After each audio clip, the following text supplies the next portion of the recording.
Okay, colleagues, the Committee for the Economy is now in public session and will be recorded and broadcast throughout Parliament buildings and online. At this stage, take apologies. We have a full attendance. Kate Nicholl will be slightly late, but she will be here with us. And we're joined online by Padraig Delargy and Gary Middleton. Members, does anyone have any declarations of interest they wish to make? Padraig. I co-sponsored an event in the thing for case, so yes. I don't know what that means. No problem. I think I signed you up for that co-sponsorship, Philip, so I will be on that too. Chairperson's business. First time delighted to welcome Diana Armstrong to the committee. Diana, you will bring a much needed perspective from the Fermanagh area. Previously we were very un-Belfast balanced, now we're got Kate joining us, so it's great to have you from Fermanagh, South Tyrone, and I know your professional background will be a great asset to the committee, so we're delighted to have you here. And if members are content, we'll also thank Mr. Crawford for his stint on the committee as well. Members, at page 8 of our... No, sorry, one other issue I just wanted to raise. So last week we met with TransLink and with Hospitality Ulster. Just to protocols in terms of how TransLink report directly to the Department for Infrastructure rather than this department, we would need to write formally to the Department for Infrastructure requesting a copy, or sorry, to TransLink requesting a copy of their business case for the expansion of the nighttime movers programme, which is the nighttime public transportation. Are members content that we do that officially? Okay. Draft minutes then, members. We go to page 8 of our pack. And that is from the meeting of last week, which was the 2nd of October. Are members content that I sign that as a true and accurate reflection of our deliberations? You were content? Item 5 is matters arising. Members, are there any matters within the minutes from last week that isn't covered by the agenda later today that members wish to raise now? If not, then we'll move to item number 6, which is net zero. The committee will now receive oral evidence on net zero policy issues from Professor David Rooney from the Centre of Advanced Sustainable Energy. I refer members to page 27 of their pack, page 44, 79, 87 and 152. As members will be aware, Professor Rooney is one of the Minister's critical friends, and we kept the best for last, Professor Rooney, so you're the fourth to come and present to the committee, so we're delighted to have you here on this important issue, and I'll hand over to you for an opening statement. Thank you very much. So as mentioned, my name is David Rooney. I'm a Professor of Chemical Engineering at Queen's University Belfast, also the Academic Director of the Centre for Advanced Sustainable Energy, which is again hosted at Queen's but actually acts on behalf of a number of organisations including University of Ulster and AFBI. In February, as has been pointed out, I've been asked to be a critical friend on the decarbonisation pillar of the Minister's vision for the economy. Had several engagements with DFE, Invest Northern Ireland Industry and others as part of that journey in the interim period. My own background is in chemical and food engineering at Queen's. I developed an interest in really developing all the products and the processes behind those, essentially used to fill our supermarket shelves. As long as there were people, it was a good job to get involved in. Much of course, of all of that material derives from essentially fossil fuel resources, and it doesn't really take very long to realise that we've been living off that prehistoric inheritance for quite some time to the detriment of the planet. Over the last number of years, I've been then undertaking a lot of research in the renewable energy space, in particular bioenergy, and trying to break that link essentially to fossil fuels as we move forward. Some of the more interesting challenges that we've been working on essentially relate to how all the various different parts of the energy system essentially connect with one another, and that leads us to the net zero challenge. I would say that the net zero challenge is the most complex of all of the challenges that I've worked on my career to date. And the way that I view net zero is around balancing the books effectively on the materials that we use across our planetary system. You know, carbon is one of the most important at the minute, is the one that is receiving a lot of headlines, a lot of attention due to that linkage with the climate. And of course, the climate is, of course, an increasing concern. The IPCC have been raising issues and issuing stark warnings for quite some time. And the recent events in the US have only helped to exemplify the reality of those risks. Hurricane Helene hit the US just under 2 weeks ago. 227 lives were lost, over $30 billion worth of damage so far. Hurricane Milton is due to hit Florida today. Over 1 million people have been given evacuation orders. It's a reality that's happening now. Even a year ago, 2023 was a bad year for Northern Ireland. Portadown and Uri were flooded. 25 million was essentially had to be released by the executive in order to be able to support industry. It's had an impact there. But of course, even in the US, 2023 was a very bad year as well. Over 18 events happened which are climate related, each one costing over $1 billion. It's having a real impact. And that's translating across into a number of different areas. For example, people are not only seeing the impact in terms of the climate, but also on their pockets. Insurance costs across Northern Ireland increased by about 55% last year. The highest across all of the UK. That puts about £145 onto the average insurance bill. A lot of that related to climate. No surprise, Newry, Mourne and Down then come in as the top in terms of the premium increases, again because of some of these issues. So this is of course on top of very high energy costs and the impact that this is having on families due to cost of living, and the connection of that has to energy and people choosing fuel over food, which is obviously impacting on families right across the province. So realistically, net zero leadership is extremely important. Securing clean energy is very important to us. It's a necessity and an opportunity. In June of last year, we presented a white paper, and the pathway to a renewable future document, which kind of highlights a number of different opportunities. It was coming on the back of a desire by communities, businesses across Northern Ireland to get on with it and to do something in the net zero future and to support their decarbonisation plans. DFE supported us in that paper. Minister Murphy attended the conference, which we are grateful for. So obviously I've updated some of the work. I've presented the paper and the evidence that you should have. Within that, I've tried to set out a number of different things. I've tried to set out my own diagnosis of the current situation, the current energy challenge that we have, and the link between that and decarbonisation. In particular, I wanted to kind of highlight at this stage, the need to think way beyond our current targets. The 80% target is very good, but we need to do an awful lot more. It's only really a drop in the ocean of the challenge that is ahead. And I will say that the target, in many ways, is actually less important than the race. The reality is that, being decarbonised is the barrier to entry in the market. Whoever is going to get there first in both decarbonisation and price is going to win. That's going to have a major impact on businesses right across Northern Ireland. We need to move quickly on this. Losing it means that jobs will be lost. We've already started to see some of that impacts. We've seen Glendimplex, for instance, impacted. Others will follow in the future, and we need to fix this by securing access to supplies. It's going to hit heavy manufacturing, it's going to hit agriculture, and we need to do something quickly. We need to seriously think about our energy infrastructure. The reality is, in my opinion, we have been, lowering essentially the cost to try and support consumers, but even in that, there's a risk of cannibalising our own infrastructure in order to be able to lower costs, which actually puts us into detriment moving forward. Sony, NIE, others, the gas industry, all want to invest in the grid, and they are partly being restricted in their ability to do that. We need to think seriously about whether or not we want to have a grid that's fit for a future, and therefore to make sure that the investment is commensurate with that. I do think as well, and try to highlight within the paper, that renewable energy is a very clear way to try and balance the economy.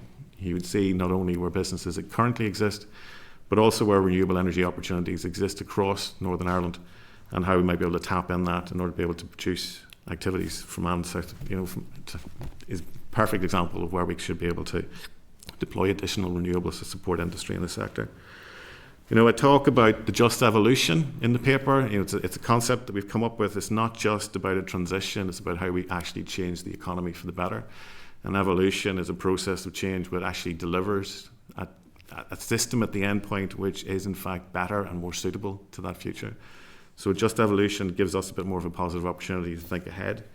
I touch on some of the things that we've been talking about in terms of the dream technologies, where the D is the digital type activities, the renewable activities, the economic and the fintech sector, the agri-tech sector and the manufacturing sector. These are sectors that we are extremely good at across Northern Ireland, and we should be able to then build on that dream, actually to be able to turn around and create this just evolution for the overall place. The higher education sector, further education sector, we're all ready for this. We just need some help, or we just need to be told that this is what we want to try and do, and we will help to make sure that the people are ready to back this up.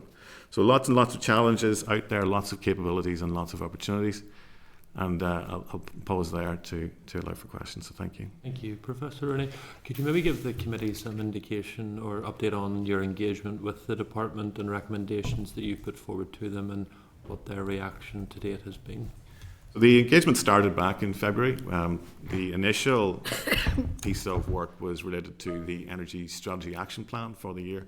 We were able to get oversight of the draft for that, and then we're able to then reflect on that and provide some feedback into it, which we did, and that was taken on board. Not all of it, but many of the actions were modified in order to account for the recommendations that we had. Since then, we've had a number of engagements with DFE, including events that we would have had in the summer to sort of bring forward a Pathfinder project, which would then also allow us to explore opportunities in the future. Several engagements with Invest Northern Ireland as well, in terms of what we might be able to do around investment zone opportunities, as well as other opportunities for the green economy and supporting that moving forward. And just to pick up on that, investment zone, so obviously the enhanced investment zone that has been previously muted, but no real further development from a departmental perspective at this stage. Are you any the wiser than this committee in relation to that? So there are people within DFE looking at this. They have created a draft. They have been engaging with DLUC on this matter to try and identify where the positioning is, at high level, or what level of detail is in fact required by DLUC in order to be able to bring forward a case to be supported by Westminster. And so that conversation is happening, and we are feeding into that. And in terms of the department, what accelerated action do you think that they should be taking here and now to move us towards those targets that have been set? There's a whole range of actions. As you know, within, for instance, the action plan, they talk about actions to support, for example, the barriers, or to remove the barriers essentially to the deployment of both onshore and offshore renewables, understanding connection charging policy. All of those types of actions are needed in order to be able to advance. There is additional requirements in my mind around the utility regulator bill and what needs to happen there, particularly the vires and understanding what it means. And I suppose the key thing for me in that is actually the language. It's quite interesting whenever you read some of the issues that they're having. For example, they talk about hydrogen and not being able to put hydrogen into the grid because hydrogen doesn't actually fall under the definition of a gas, which as an engineer, that's an extremely interesting thing, because you know people would comment that hydrogen is probably the most gaseous of all gases. So therefore, we do need to understand some of the action and some of the language within the bill to make sure that the regulator is actually working with the department in order to be able to make sure that we can deploy the technologies and the systems needed in order to be able to deliver the net zero. In terms of the targets that have been set by this Assembly before my time in terms of 2030 and then 2050, how realistic do you think the targets set by the previous Assembly are? The targets are exceptionally difficult in order to be able to deliver. As I highlight within the paper, well, we are making some progress. At the minute, we are progressing towards around a 33% drop off or change in terms of our baseline emissions by 2033, according to DERA estimates. We should be closer to 53% based on Climate Change Committee recommendations in order to be able to get to net zero. Of course, the Climate Change Committee had indicated that because of the structure of our economy, it was always going to be difficult to get to net zero. They advised an 80% target. We went to a 100% target. We were already on the back foot, in my opinion, in terms of the infrastructure that we had relative to the UK. Baseline targets were setting 1990. Northern Ireland was a very different situation in 1990 compared to the rest of the UK. We only had the peace process really kick in 1998, and even then it was difficult. So it's been a difficult transition for us, and our current progress rates are extremely slow. They are almost embarrassingly slow compared to the rest of the UK. As I highlight in the paper, based on current rates of projection, we will not be decarbonised until 2100, or 68 years effectively after where we should be, and so we do need to accelerate the amount of activity in this space in order to be able to get anywhere close to the targets. In terms of that acceleration, do you see any examples of where Northern Ireland as a region can better cooperate with the rest of the United Kingdom? I think it's absolutely vital to be able to coordinate with the rest of the United Kingdom. So where we are at the minute is there's an issue with considering it just from an island type perspective or a local perspective. And I understand the Minister wants to build up renewable energies in the local capacity, and that's perfectly valid. But the reality is Scotland have put in more renewables, for example, in 1 year than we have in the last 20. The latest allocation round for renewables in England or across the UK was 9.6 gigawatts. That's 5 times our total renewable capacity. The Viking interconnector, for example, between England and Denmark has just been commissioned last year. That's 1.4 gigawatts. That's the entire of Northern Ireland's wind industry. So people are building out interconnection, for example, at pace to be able to access larger amounts of renewable energies, and we are in one sense focused on the local aspect. I understand some of the reasons why that is the case. 20 years ago, Dave will be familiar with this, so John Lewis were trying to get a place in Sprucefield and people pushed back on it. Exactly.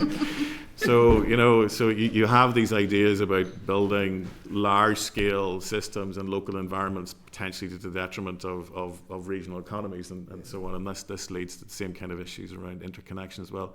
But in my mind, it's important because it allows us to access cheaper electricity. That's why GB is doing it, and it's interesting when you look at it from that perspective as well. There was an article that came out in the BBC over the weekend, and it was talking about this issue. It related to the fact that Ofgem, which has the remit of looking after UK-based customers and UK markets, as in GB primarily, they have a remit to look after decarbonisation for all of the UK, but only to support infrastructure developments on GB. And they didn't necessarily want to get interconnection across into Northern Ireland because it would lower our prices and increase theirs. That tells you something about the need to be able to then connect in with a wider energy system in order to be able to then access lower cost electricity, which has an impact. And then you have the issues about what it does to the local environment potentially if you don't do that in the correct and proportional way. What's your view that there needs to be an additional interconnector between Northern Ireland and somewhere in the United Kingdom? I believe that is necessary. What I've highlighted here is that while we are pursuing an 80% renewable electricity target, I've also highlighted that electricity is only 13% of our total energy demand. It's very difficult for me to understand how you would deploy renewable energies at the scale required in order to be able to then actually decarbonise the bulk of the economy, as well as then give it an opportunity to expand in the future without being able to connect in with other sources throughout the UK, Ireland and Europe. And we will be at a disadvantage if we're not able to do that. Philip? Thank you, Chair. You've literally asked about 5 of the questions that I had in my mind, but just kind of elaborating a bit on your role and advice for the department, because obviously there's a raft of strategies and documents floating about. So, are you advising the Minister or the department on where we need to go, how we need to go, the big issues? Just how do you see your role in terms of being that critical friend or adding advice to what's already going on? At the minute, it is about just I'll try to understand that diagnosis of the situation within Northern Ireland in terms of the overall need for energy and what it might mean in the future. The one viewpoint with some people would be then to kind of constrain our ability to actually to essentially constrain our ability in terms of the infrastructure that we have to minimise its cost, rather than think ahead about the real opportunity in Northern Ireland. I suppose I would classify that as the kind of the difference between giving people what they want and what they need. If we really want to change the economy, to get this just evolution, we will need significantly more energy. Therefore, we need to raise ambition, and there is a challenge to go to DFE in terms of understanding what that ambition could be, and to assuring that the infrastructure, etc., that we have is fit for that.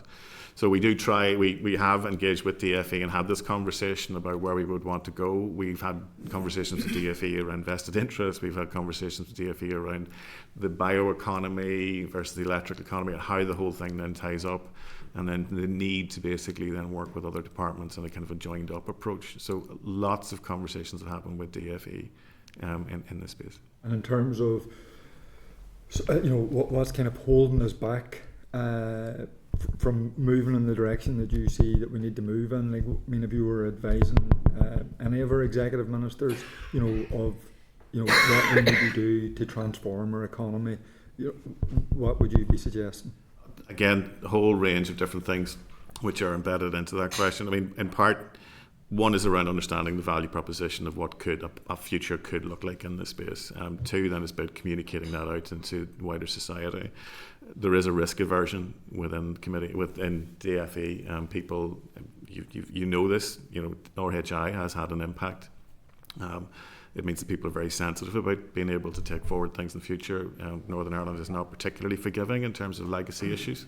And so we need to try to get over some of that as we then move forward. There is a need to rebuild trust within the sector and to get us to where we need to be in the future. So there's a whole load of things that need to happen. One is, is around understanding what could happen in the future. Two is rebuilding trust again with the community. Three is then looking at the interventions that can be made by DFE. The cost here is staggeringly expensive. I relate some of these costs. I mean, there's like 1 million cars, for example, in Northern Ireland. If you were to replace every single one, it would cost you 46 billion to replace them with EVs. You cannot support that.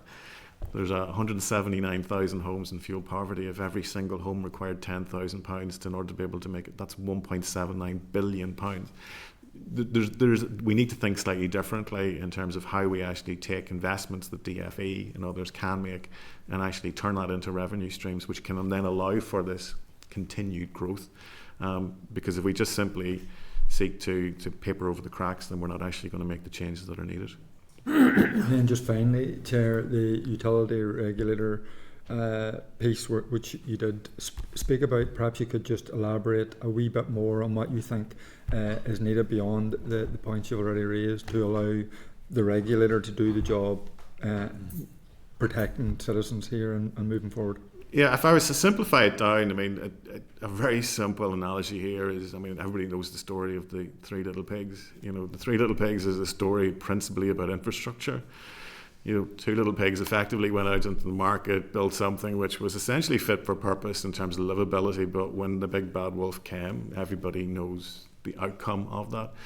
Utility regulator in part is mandated to basically strip back all the costs, cut off all the fat and make sure the customer gets the best deal. They are trying to give us that house of straw in many ways, in my opinion.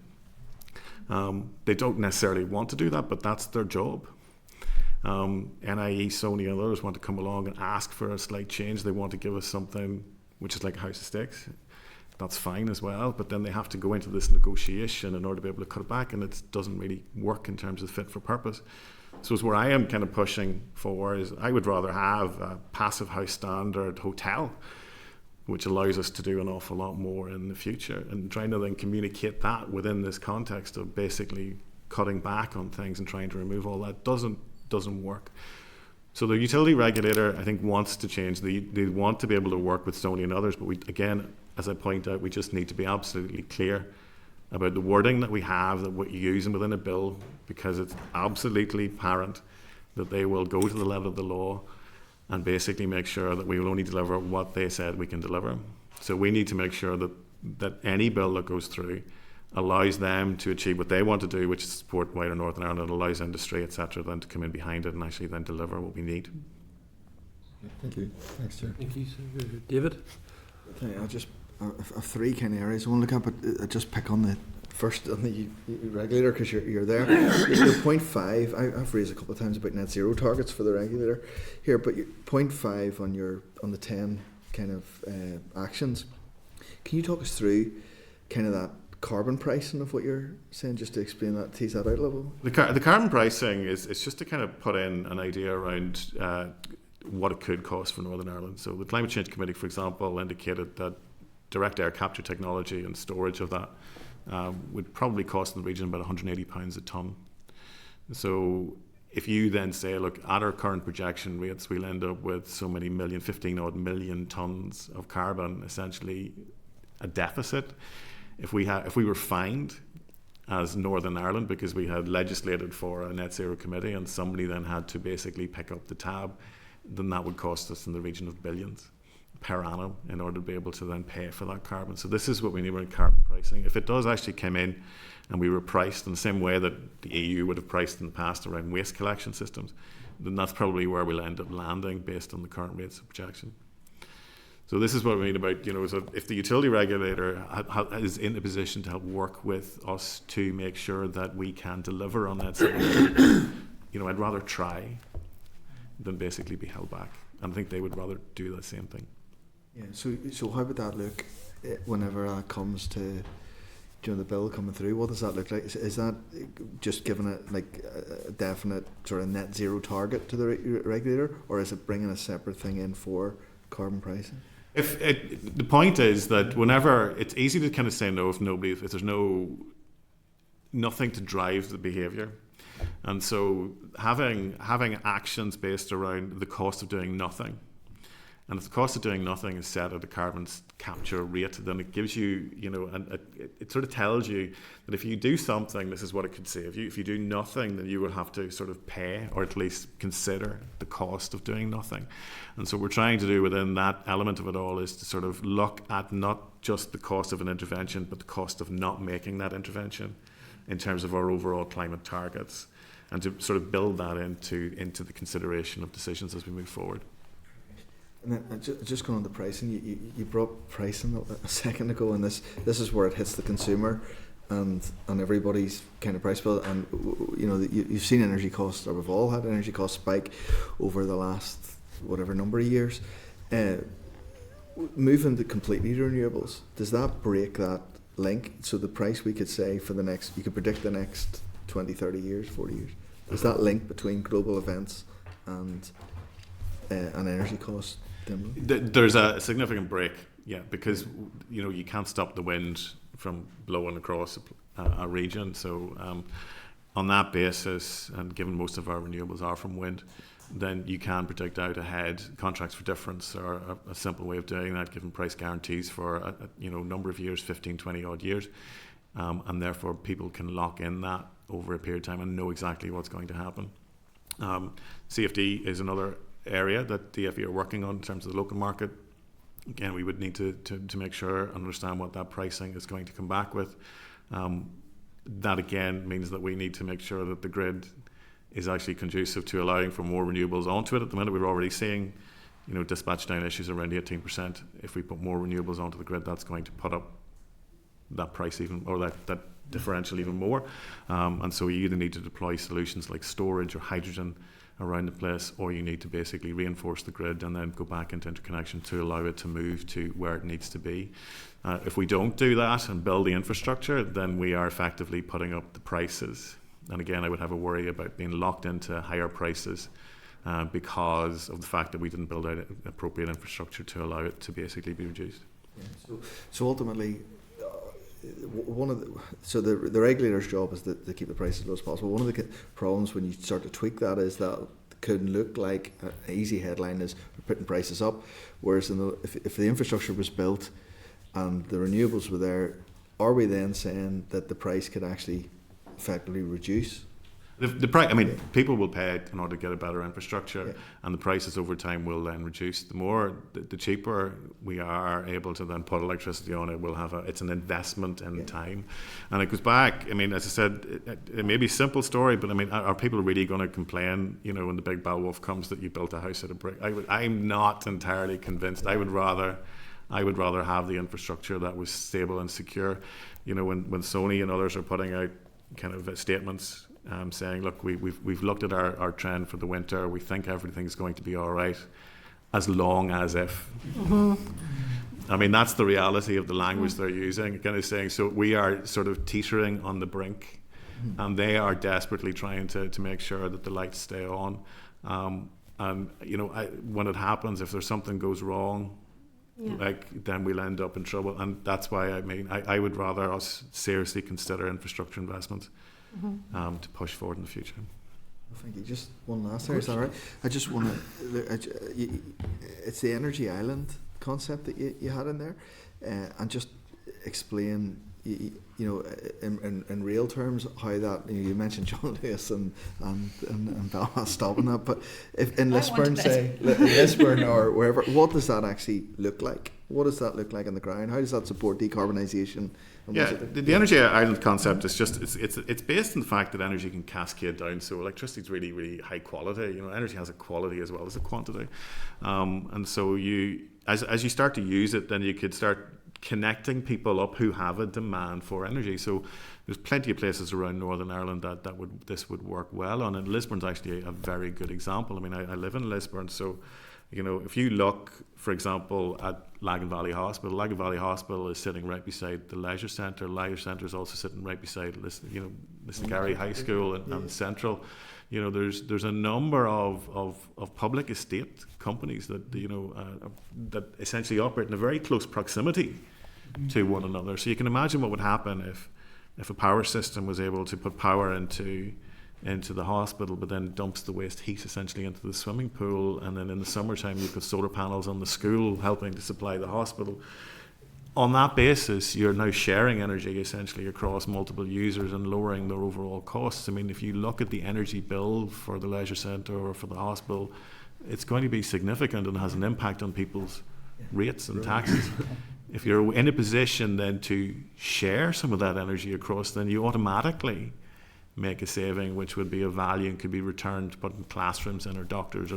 That's the type of thing that we're talking about in terms of not only making savings, but also then allowing those savings to be returned into where they're needed in order to be able to support the economy. It goes back to the previous question about thinking differently about how we actually use the investments appropriately. You know, how do we build out on things like the heat policy that is coming through in DFE? How do we use some of the work that's going on in terms of access to funds like the Invest to Save programme within Northern Ireland in order to allow for longer term projects to happen? And even there, that brings up, like, ask to the committee to look at issues around Invest to Save. Schools, for example, that want to put larger projects in are sort of prevented from doing so because the window that they have goes between April and the summer. They don't have enough time to plan a big project and then to execute that project before the children go back into the classroom. So, you know, tweaks in terms of that procurement, tweaks in terms of how we basically do that spend, all work in their favour, allowing them to make investment decisions, which then again return money back into the class. This is the type of, you know, systems that you can then start to play out, and it works well overall. Thank you. Gary? Thanks, Chair, and thanks for the update, Professor Rooney. A couple of questions from me. The first one, I suppose, is around this idea of a fair transition. It's fair to say, certainly in my constituency, we have the fair share of wind turbines and a move towards, obviously, renewables, which is welcome. We have the first ever full metro fleet bus service as well. What people aren't seeing, and we get all of the importance around improving our climate and making that sort of those sacrifices, and people are doing so, whether it be at a small level with paper straws and doing the recycling, or at a big level in moving to electric vehicles. People yet still don't see the benefit of it financially. They get in terms of what the climate aspect, but financially they're not seeing it. Even people who use the bus service, for example, aren't seeing a reduction in their fares. People who have wind turbines, large scale wind turbines in their area, aren't seeing the benefit in terms of any of their bills. So in terms of advice to the Minister, how do you get that balance right of, yes, doing it for the environment and trying to meet those targets that have been set, but also saying to consumers, look, this is also going to help you in terms of your financial situation within your household?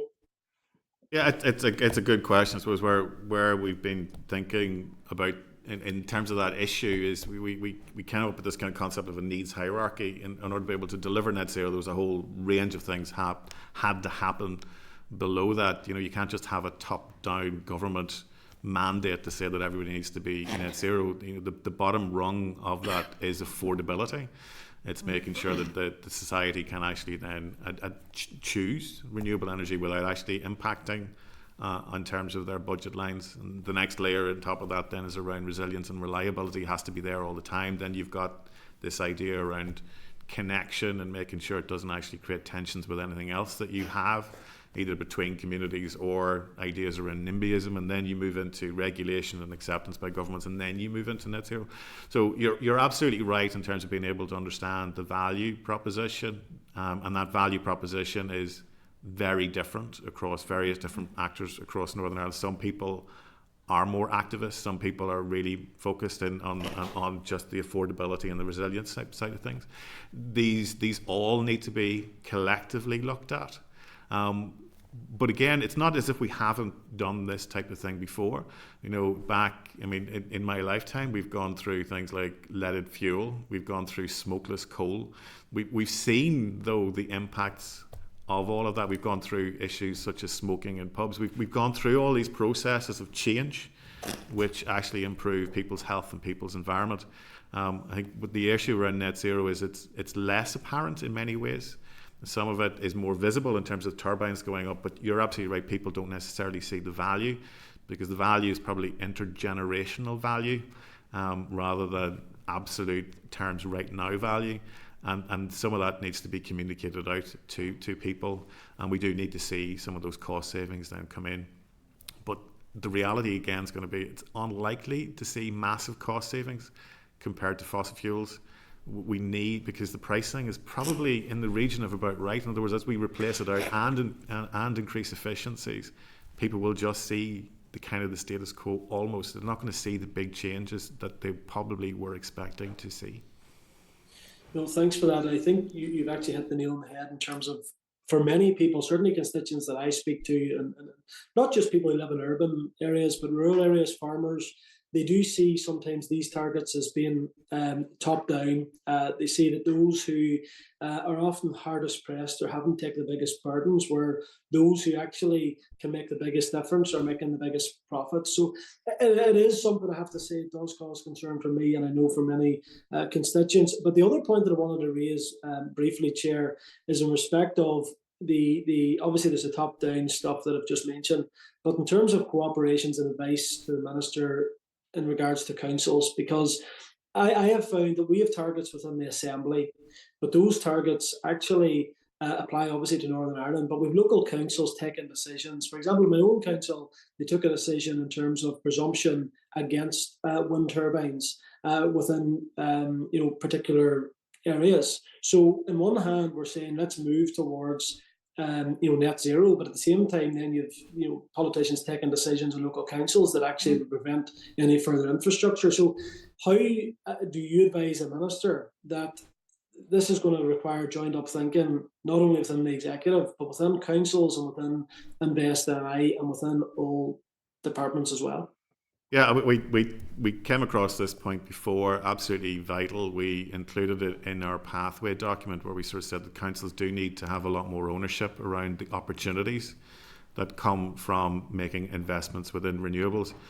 At the minute, you have, council areas, and I do touch on this even within this paper, like, Fermanagh and Omagh is a really good one, Causeway Coast and Glen, another really good one, and Derry, another really good one in terms of the opportunities to basically, they're all there in terms of the opportunities that come from deploying renewables. But what is not happening, though, is where those councils are actually getting any of the value of that renewable generation. I think that's where something needs to be done.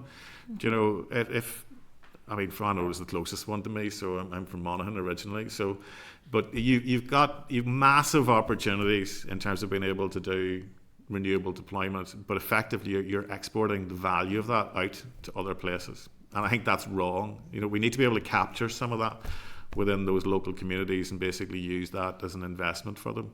And I think we roll that out more broadly, then suddenly councils will see not only a rates increase essentially within their area, but also a carbon value and a renewables value, a lower cost for energy, etc., allowing them to actually then increase businesses within them. So that we have said that we want to be able to understand what that actually then means, and then see how we could actually then turn it into a value stream. Okay, thanks, Chair. Thank you. Thank you, Jonathan. Thank you, Chair, and thank you, David, for your work and presentation today. I suppose in your written evidence, you talk about there's a risk that current energy targets will limit growth in the overall economy, and it's something following on from Gary's point. How dangerous is arbitrary targets for net zero to Indigenous businesses with the current levels of support that are available? As I said, the target is there in terms of what we're sort of aiming towards. It's the race, to me, is the big issue. It's how do we support businesses in being able to help to decarbonise their products, their processes, and allowing them to even compete within the market.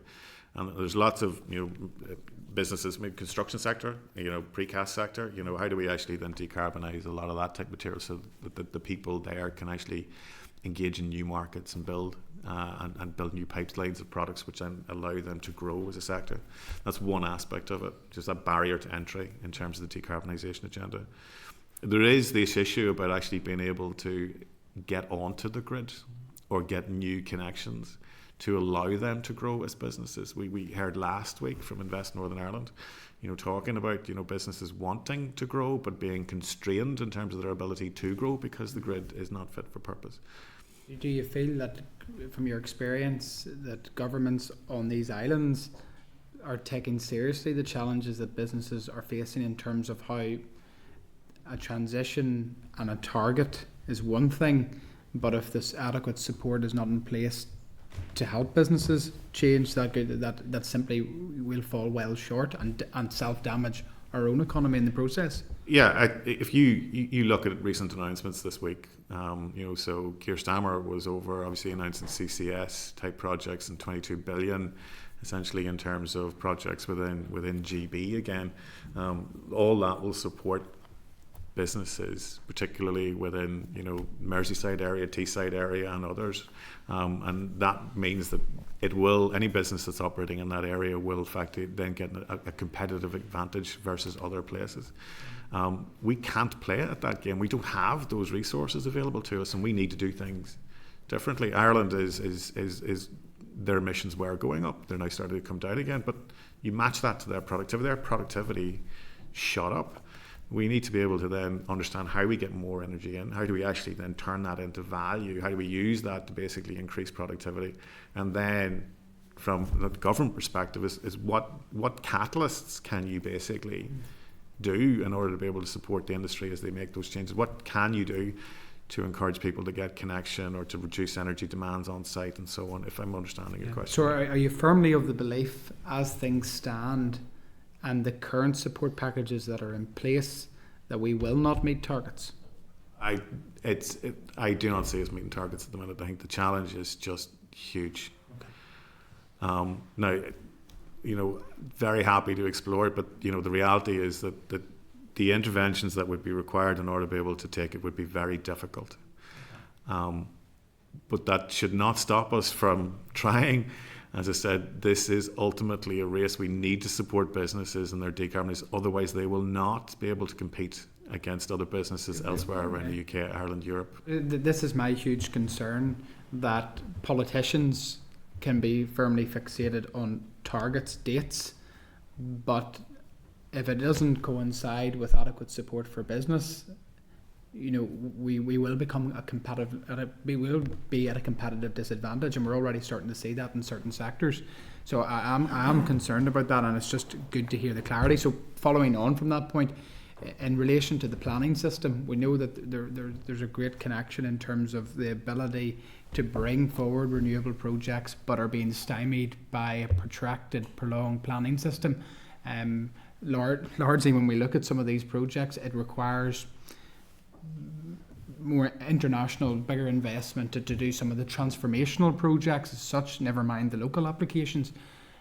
How difficult an environment is Northern Ireland operating in, and particularly we've already explored in other committees how the low bar for judicial review has also stymied a lot of those projects. Have you a view on that when you compare it and looking at your colleagues across these islands about how far we're behind in that aspect? Yeah, when we've spoken to people trying to develop our projects, they always come back with planning. I mean, you've heard this story so many times. It's too easy to say no here, in terms of planning, and too easy to delay, too easy to do JRs, too easy to do all of these types of things which effectively stop us from progressing. I understand many of the reasons for it, but we do need to sort of reform that. And again, I understand the Minister has been trying to work with DFI in order to be able to then address some of these issues around planning. we need those permissions to move forward. Without that and a kind of an overall clear direction of travel in terms of what we want to do, we are going to be left behind. And another aspect, and on this point, I'll finish my question, but I know that because I have listened to you at other presentations and the huge excitement there is around, for example, biomethane and direct grid injection, and how our modern gas network puts us at a potential competitive advantage as opposed to disadvantage. But how that interacts with the regulator, I'm very interested to hear your views on, because it seems to me that current legislation has, and no fault really of it, but it has not kept pace with the developments in the sector.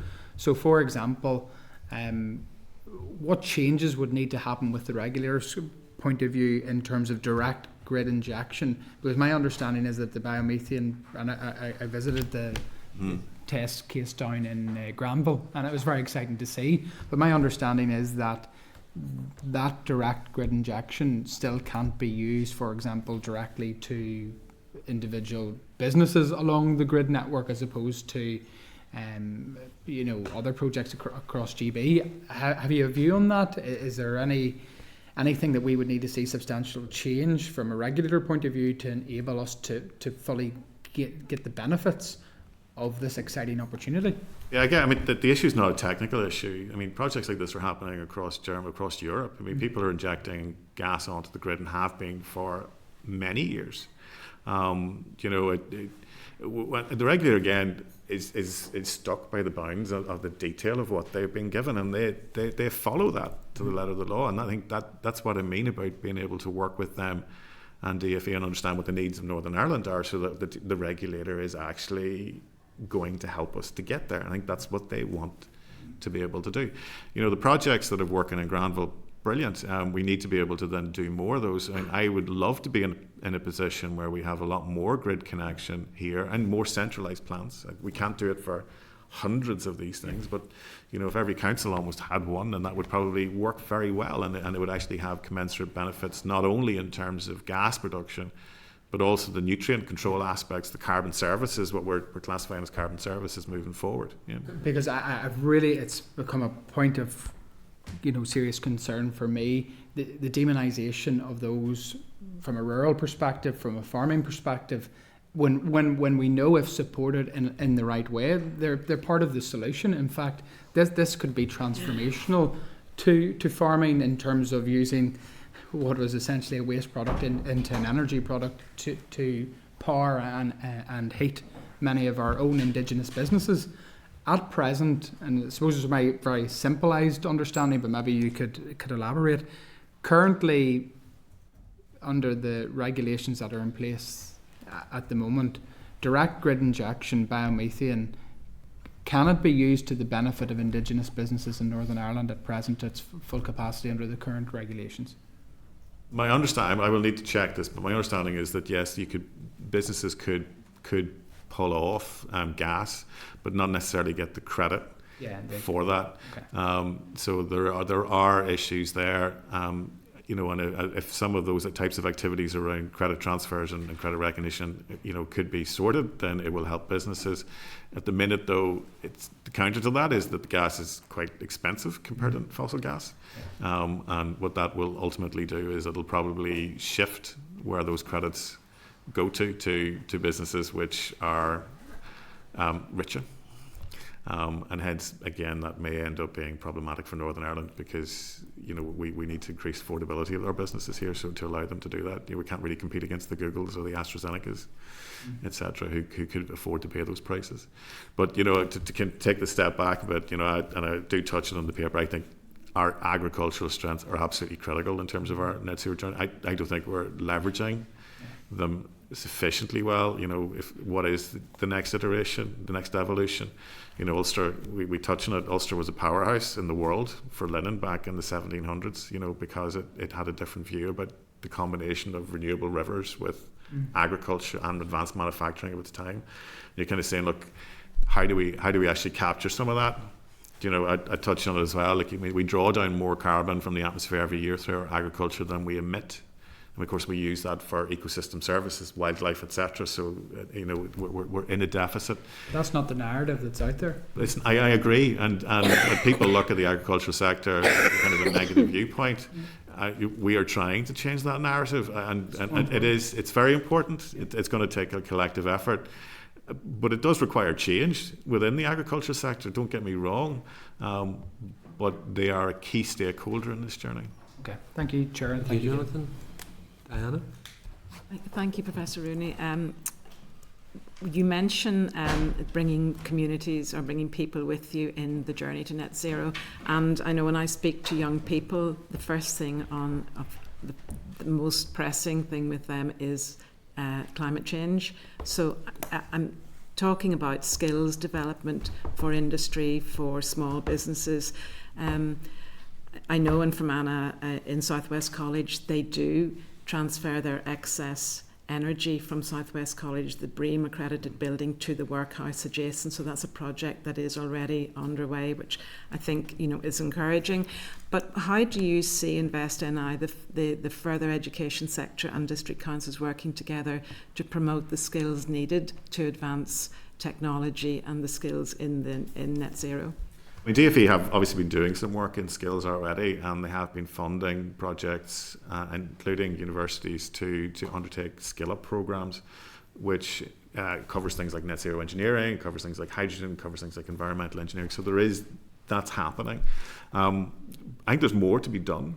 One of the issues in Northern Ireland is actually we do have fairly high, employment rates, but at the same time we've got lots of people, carers and so on, who have the ability to probably do more and want to do more in order to be able to then contribute to this net zero future. And this is where things like smart systems could come in. So, good example projects in Northern Ireland would have been, Project Genoa, which allows, solar panels to be developed out in various different houses and then trades the energy and works out the smartest way of doing it. So it's all advanced systems and artificial intelligence, which basically does that. This allows new ideas to come through in terms of the skills that actually are going to be required in the future. It's not just, for instance, agriculture or renewable energy deployment.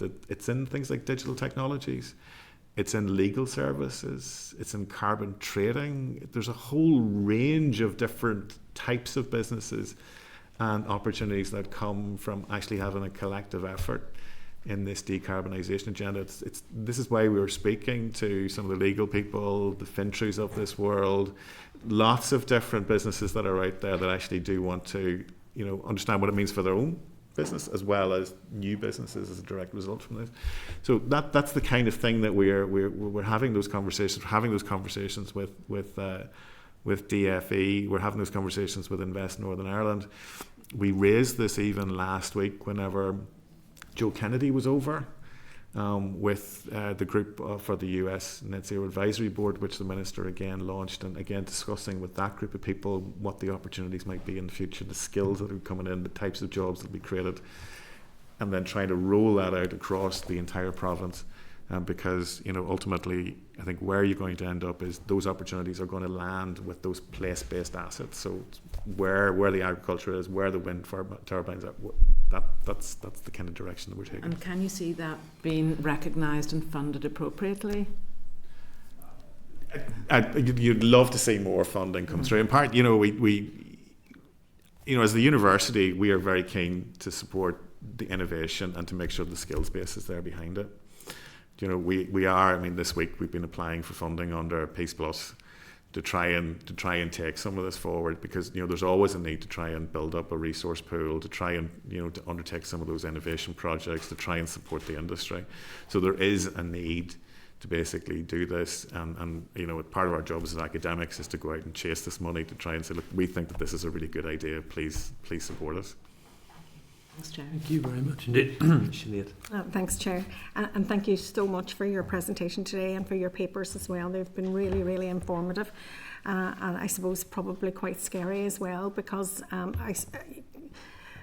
we're nowhere acting in the way that we should be in order to meet our targets, and that is really fundamental. And we're here in the Economic Committee, but this is every department This is the role and responsibility of every single department.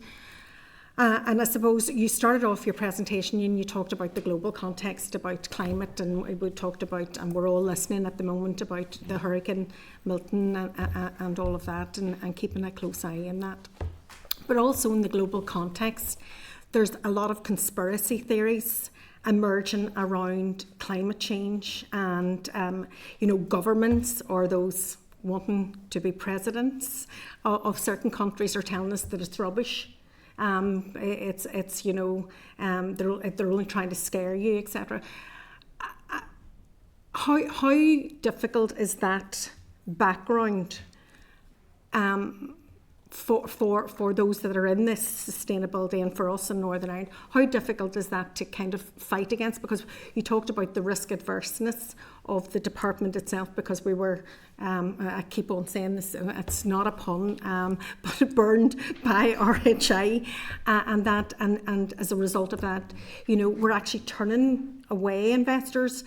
I've spoken to investors in the renewable sector, and they've said they've tried to invest in Northern Ireland and they can't, so they look elsewhere. They go to Scotland, they go, and these are companies from here going elsewhere to do that. We've looked at trying to get the interconnectors up and running and working, and they're still doing consultations, studies, and it just is a never-ending cycle of pause, start, but mainly pause.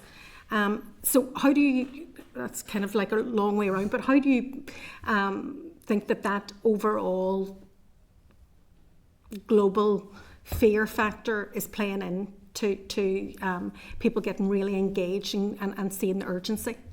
There's a number of things in there. I mean, yes, there is a global fear factor. I mean, there's a lot of the younger generation actually are quite scared about this. I speak to colleagues who are even saying some of the people coming in almost pre-traumatized because of this issue. And again, there are others who really push back and sort of say, sure, the weather's always changed. I remember the storm of 67. Mm-hmm. I mean, the weather and climate are two very separate things. Mm-hmm. The fundamental physics says you're dumping energy into the atmosphere and that's going to go into the seas and the planet is warming up. And the evidence is there. It's followed the models. In fact, I think it's even worse in many ways than what people have predicted. But I suppose here is interesting because we live in a climate which is very mild, extremely mild. I worked in China for a while. Every month the temperature would change by 10 degrees, minus 30 in the winter, plus 30 in the summer. Here the temperature changes by 10 degrees over the entire year. The temperature, 5 in the winter and 15. I mean, it's just, and then people kind of go, look, as I said, I remember a storm. It was always stormy. It's about turning the dial up on the weather. Storms are going to get stormier, dry weather. I mean, the easiest thing here is that any month of the year could be the driest, the warmest, the dullest, the wettest, the coolest, the hottest, any month, because of the way that the climate system is now changing. You're just going to see record-breaking weather continuously. But people, again, maybe they kind of go like, they don't see the value to that. Mm-hmm. But we've seen this before. People were smoking. People tried to stop it. People would go, look, I've been smoking 20 cigarettes a day for the last 20 years, and it didn't do any harm. Therefore, this is all nonsense. Mm-hmm. You cannot break that. Mm-hmm. Overall, I suppose where I'm going in this is the direction travel is set. To me, net zero is not just about climate or carbon. It is about material, accountability. It is the same as any budgetary responsibility that you have, be it financial or whatever. We just need to get a better relationship with nature in order to be able to work with it to make sure that we continue to survive as a species. And that is very important to be able to communicate out. And it's up to us as the leaders in that to kind of then help show a positive way. Nobody really here wants to go back to burning coal in houses or going back to leaded fuel. So we are in that type of thing again, where we're kind of saying, look, an intergenerational change will happen. The next generation will see benefits. And those people, will then see the next generation again will see even more benefits as we basically rebalance out. we look again. As you know, as an institution that's involved in education, it's our job to try and communicate that out. But the reality is, people are complicated. We're not going to be able to convince everybody. Certain governments will be more exploitative in terms of what they want to do to the planet. It's not really who we are as a people. We've always had this very strong relationship with land, with agriculture, with everything. I think we need to take a bit more of a proactive position in showing to the rest of the world that we can actually get this right. Can I answer? Also, just bring it right back down to the here and now in Northern Ireland. Currently, our planning regulations, we're still building the houses of the past, and we're building them today. No. And we talk about the cost of retrofitting. We're going to have to retrofit the house that hasn't even been built yet. It's only halfway up to the windows. You know, where is the urgency, and where is the kind of sensible thinking and a collective thinking around really tackling renewables and fuel poverty and everything else, you know, just making our economy viable and resourceful in itself. You know, for you and your business and the world of academic and engagement with those in the industry, surely it must be the most frustrating space to be in at the minute. You're absolutely right. It is absolutely frustrating.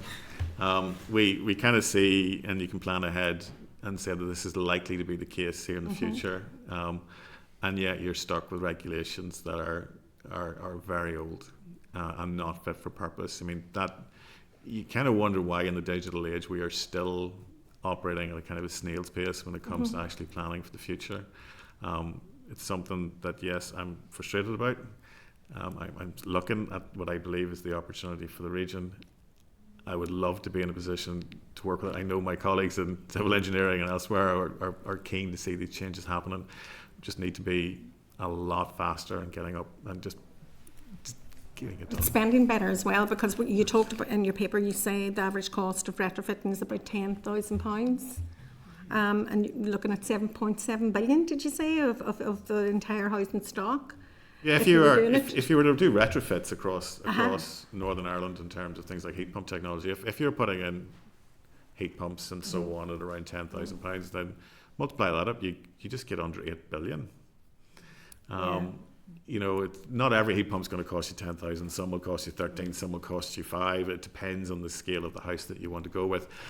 I'm just putting in a kind of a number of around 10, just to kind of give an indication of the scale of what the intervention would be in order to be able to swap it out. You don't have that kind of money. No. And so it does require people to make those types of investments, and that means that we have to then work on a basis of how do we catalyse some of this to encourage people to uptake. This is why we talk in this paper as well around being innovative, not only in terms of technology, but also in terms of financial services, and about how do we actually create development banks for the region, how do we create ISAs for the region, how do we create things with, you know, zero interest rate loans to allow people to actually do things.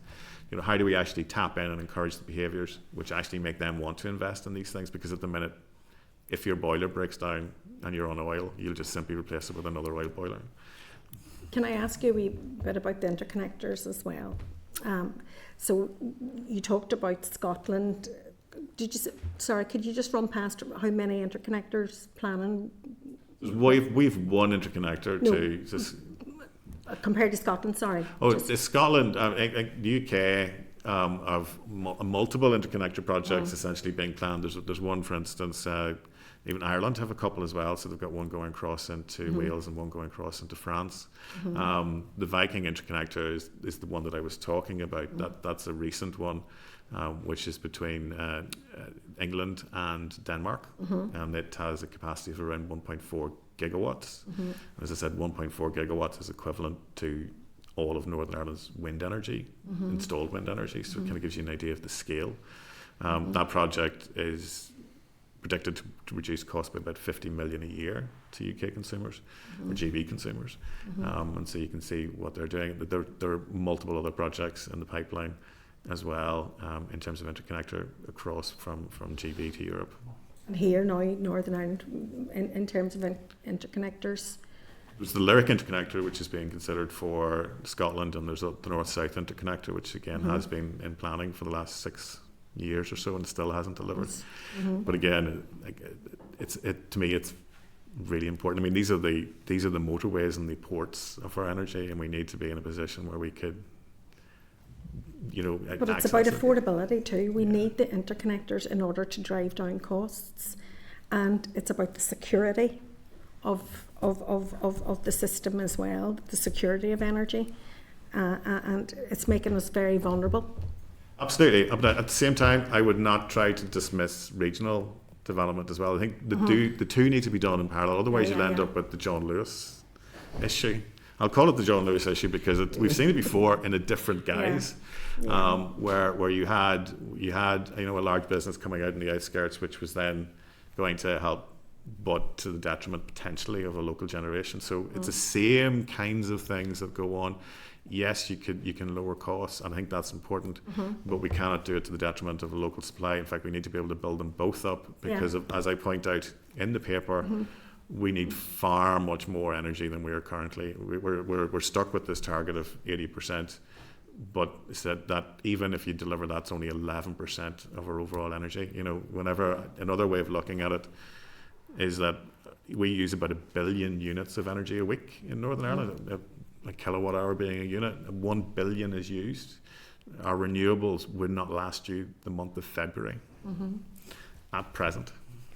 Now we can increase efficiencies, we can put renewables onto the grid, but I struggle to understand how we could really deliver on our net zero ambition without having significantly more renewables here, as well as the renewables of our neighbours. May I ask another question, Chair, that actually you started off asking about as well, just to bring it forward again. The investment zone that was planned for Northern Ireland.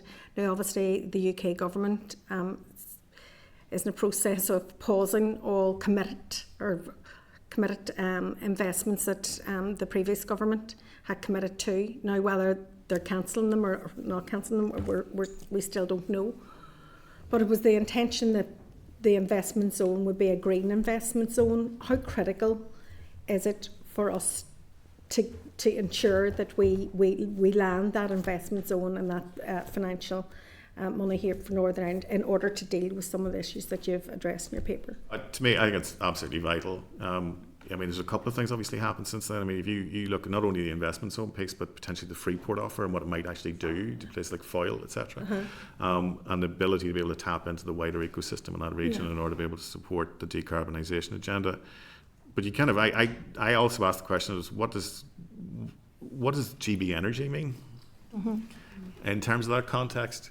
Do you know where's the NI in GB Energy, and how's the UK government actually going to help to deliver the same kinds of aims around energy security, around the green economy, around the decarbonisation agenda? So personally, I would be asking them for more onto that framework to kind of do more for Northern Ireland in this space and actually help us to get on a journey. We are behind, and there's reasons for us to be behind. But it's not as if we're not creative enough or innovative enough or don't have the resources. We just need some help in order to be able to get us started and to kickstart, catalyse this new economy. Yeah, I do think that we should be making a request to the UK government to ring fence on with that Barnett consequential, particularly around that innovation around renewables and that as well. So and more, and shared island, and others, because there's a whole load of things that we need to do in order to be able to actually move the place forward. I think it's a fantastic opportunity for us. Okay, thank you. Thank you, Chair, and thank you, Professor Rooney. I'm sorry I was late. I'd left my car into the garage, and I just want to address spurious claims that I in any way had anything personally to do with the John Lewis not coming to Lisbon. I supported that. Thank you for clarifying that, Kate. I just wanted really it on concerned. Hansard. I think it's very important that that's recorded. This has been such a fascinating discussion and such an important one. And I was on Belfast City Council, and I was mayor during COP26. And obviously we've got a climate commissioner. There are all these projects that are running which are really exciting and and energizing. But one thing I was really struck when I was in Glasgow was the Mayor of Bristol talking about climate financing and the roles that regions have in leveraging that. So it's so much of what we've discussed today. We know the science, we know what we need to do, but the biggest barrier is the money to fund what we need to do. How much have you looked at what other regions are doing in terms of that kind of blended investment? Is that something that we could be doing more in collaboration with our councils and Invest in I? Is that something that you've looked at? We started to look at, we touched on it a little bit in the pathway document. We brought in some expertise from LSE who were trying to look at various different mechanisms, including Bristol, which have raised significant finance opportunities, and then relate that back into infrastructure developments as well within the city and within the council area. We've also considered what might we be able to do, how we might be able to create a low carbon bond or a net zero bond within Northern Ireland, and to actually use it in ways that would deliver out on the wider investments that we need to make. We've touched on, again, things like could we create a Northern Ireland ISA to allow people to invest. We've looked at our own low carbon bank. We've looked at even down to things like how you could take other investments and monetize it in ways that will actually then create additional value. This was the one that is quite interesting here, is that DAERA, for example, spent 45 million measuring soil carbon levels in every field across Northern Ireland. If they did that again, you would now get a differential. So how can the farming community actually use that to actually create a carbon offsetting scheme, which would be legitimised by essentially Northern Ireland government? And then you've got schemes by which companies could invest in Northern Ireland, carbon sequestration mechanisms, actually for the benefit of those companies as well as others within the region. So lots of different things that we can do. Those are all Northern Ireland based. Some of what was being discussed was how kind of Belfast and Liverpool could work together and do projects like that. And I just wondered, especially with Queen's having the links with the different universities, and what sort of collaborations happening actually with various regions in potentially leveraging that finance. Yeah, I don't know personally what is going on there. We have included some of that type of activity within a grant proposal that we've submitted, because we're very curious about how we could basically do this. You know, within the proposal we highlight that it's not just about technology. We can develop the technology, but it's going to then come down to the governance aspects, the finance aspects, about making sure that those projects are investable in. And then the last piece is around the skills base. It's about making sure that the people can accept it, and that we tap into a talent pool to assure long-term success. So we are trying to seek to get funding in this. Others may have done some of this work already. I'm not aware of it at this stage, but I can look into it. Yeah, and we can certainly ask some questions as well of the department. Thank you so much. So interesting. Thank you. Padraig? Thank you, Chair. Just checking you can hear me first. Yes, sir. Yeah, look, a lot of my questions, as you can imagine, have been answered at this stage. But basically, it's just firstly of two, one on councils and regional, and then the second one on skills. And I appreciate you've just answered that in great detail. But I'm keen to get a better understanding of, you've talked about kind of the budgets coming to councils specifically. And what would that actually look like? Because you've talked about regions there, and how do we make those, I suppose, comparative to some of our councils, because they're obviously operating under very different circumstances and populations and stuff. So how do we compare those to our areas or our councils? Yeah, this is a work in progress, and I'm not saying that this is DFE's policy. We are building up some of this evidence, and we are asking those questions and exploring what it might look like. When we talk about carbon budgets essentially being held within various different councils, that's partly come from the fact that we recognise that certain councils would be energy exporters, and they should be rewarded in terms of what they can do, not only in terms of their energy, but also what they could do potentially around carbon sequestration mechanisms that they would have within that council area. And that could be to the benefit of all Northern Ireland. But we can't make those changes if everything is essentially centralised and there's no essential imperative or reward within the council in order to be able to make those changes. So we're just exploring those options. We want to try and understand, could this be done? Could it actually work? Could it actually then make sure that the behaviours are set in a direction which are conducive to delivering the net zero target for Northern Ireland. So it's a work in progress. Happy to take your input into it and the input of others. We have engaged some councils already in this space through projects which were funded under Levelling Up, looking at carbon cooperatives and how we might be able to then get cooperation between councils and communities and businesses in order to be able to address issues around net zero. Much more needs to be done. Yeah.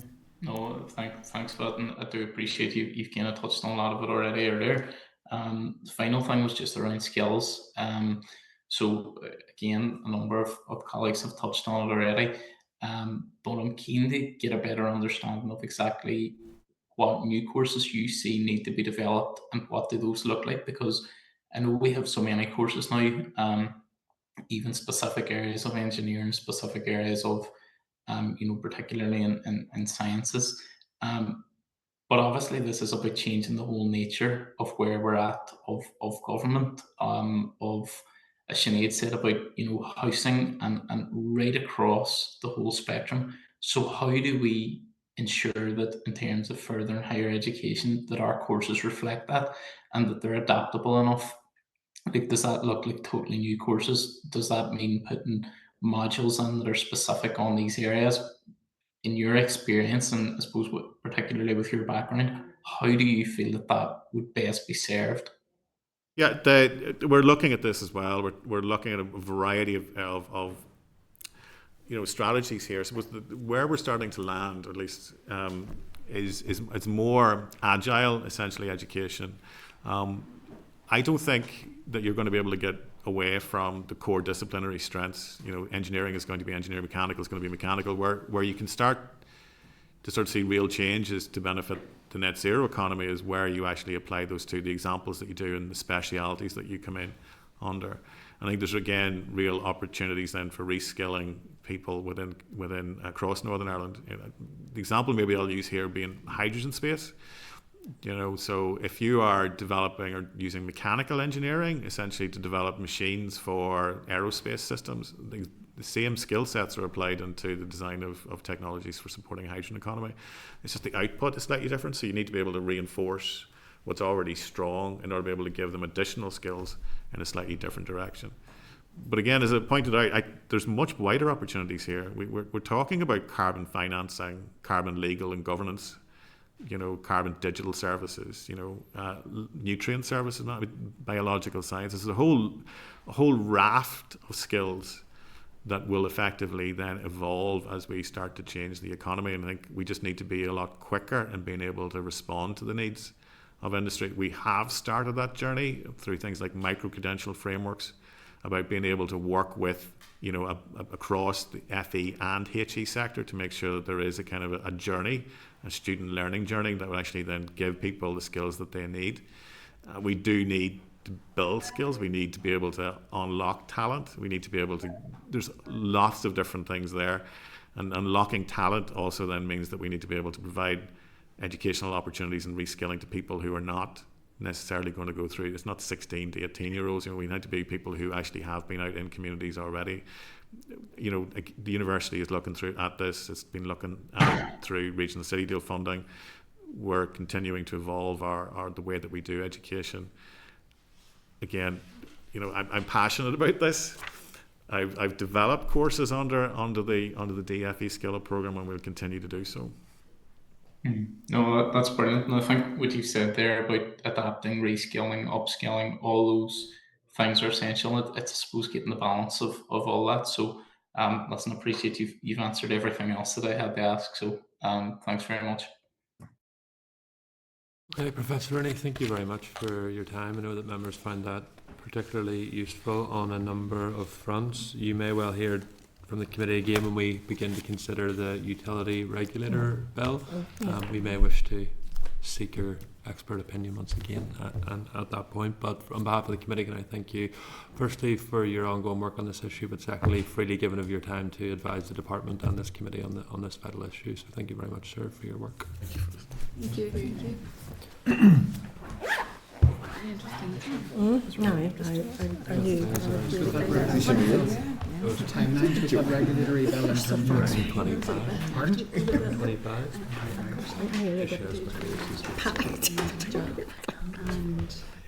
Draft and enhanced investment zone paper that Okay, yes, they did say that. They definitely did. So we can ask to see them. Okay, members, only one issue I wanted to, firstly in relation to the utility regulator bill, obviously we may wish to hear from Professor Rooney when we begin our consideration of that. Members may have picked up Professor Rooney's view that their department currently have a draft paper in relation to the enhanced investment zone. Obviously £150 million, major investment for Northern Ireland. The committee may wish to seek sight of that or discussions on that, even if it has to be in closed session at this stage. Are members content with that? Absolutely. Okay. Okay, members, thank you. With that, then we move to item number 7, business plan, draft programme for government and transformation. The committee will now receive oral evidence from officials from the department in relation to relevant aspects of the PFG transformation and their business plan. I refer members to page 171, which is the business plan, 195 transformational proposals, and 214, which is the PFG. Ian Snowden, as members will be aware, Permanent Secretary in the department. We're delighted to have you. And we have Shane Murphy, Head of Management Services and Regulation Group at the department. Gentlemen, you are both very, very welcome here. Thank you for coming back again. Ian, and it's over to you, sir. I don't really have a statement prepared to No, start with. better. I thought you maybe would want to take the time to answer some questions. We had hoped that a colleague from the Executive Office would be able to join us. Yes. He's been working on the programme for government. Unfortunately, he hasn't been able to come this morning. So I won't be as fully informed about the programme for government current status as he would have been, but I'll attempt to answer any questions you've got on that. No problem at all. Okay, well, thank you very much for that. If we just start with the business plan, if you're content, Ian, is that okay? So thank you, obviously, for providing this to committee last month. So the department have obviously set a range of ambitious targets. Some of those dates have passed so far, and some little or no progress on some of them. So a few of them that we probably had expected to see at this stage. Ian, item 3 on your business plan, this was in relation to the apprenticeship action plan. Item 8 on your business plan, which was the skills strategy, which was due last month. And then the only one that we've also now passed is the vacation of Fermanagh House and relocate the department's insolvency service to reduce your carbon footprint. So on those 3, we didn't have an update on those. Just wondering if you may at this stage. Yeah, certainly. I'm going to need my glasses for this. On number 3, which is about the apprenticeship action plan. Yes. The Apprenticeship Inclusion Challenge Fund, which is part of that, will be launched at the end of this month, subject to us getting the approval for the funding business case through the Department of Finance, with the new apprenticeship programme due to launch in 2025 for the new season. So we're starting to deliver on a number of the actions that are in that, but the actual document itself is still being finalised for the Minister's approval. Okay. On the skills action plan, there are 24 separate actions in that, some of which have already started to be delivered and some which are still being in design process. Again, we're finalising that action plan to put to the Minister for his consideration and approval before it is launched. And then the only other ones were then social enterprise 3-year action plan. Again, that's with that's in the finalisation stages of the policy. We're hoping to get that out during the course of this autumn. Perfect. You also mentioned the Fermanagh House move that that's expected, I think, later this month. Okay. There's certain facilities requirements for that service, and that it's just taken a few extra weeks to get those their facilities requirements in place for them to move. Okay, thank you, Shane. Just then turning to a few issues I wanted to raise. Tell me about the department's expertise in managing airports, Ian. Well, we don't have any expertise in managing airports, and we're not. So just there was an allocation made for £3 million, obviously, in relation to the city of Derry Airport. I had asked last week in relation to what the new governance structure of that would now look like. So the department is now going to become the main funder of the City of Derry Airport. Well, that's the proposition. The business case for that funding is still being finalised, and will obviously have to go to the Department of Finance as well. So the decision's not yet finally been taken. Just to be 100% clear, we're not proposing in any shape or form to take over the management of the airport. What are you proposing to do? It is then providing the ongoing funding to subsidise the operation of the airport, which is currently making a loss. Yes. And what management role or oversight role would the department then have in that? That would be connected into then a long-term development plan for the airport. So the funding will obviously come with a number of conditions attached to it, on an anticipation that there would be growth in routes and numbers of people coming through it. It also has to be tied into funding that we currently jointly provide with the Department of Transport on the public service obligation route from City of Derry Airport to London. And so the two things will have to be considered jointly. Again, that funding is provided on the assumption that there will be an increase or a progressive increase in the number of people who are actually using the routes. And then route development. So there's an operator who's keen on exploring the options of setting up routes between City of Derry and Edinburgh and Manchester as well. So the funding will come with those sorts of expectations that there will be movements in that direction, so that the requirement for the ongoing subvention will be reduced.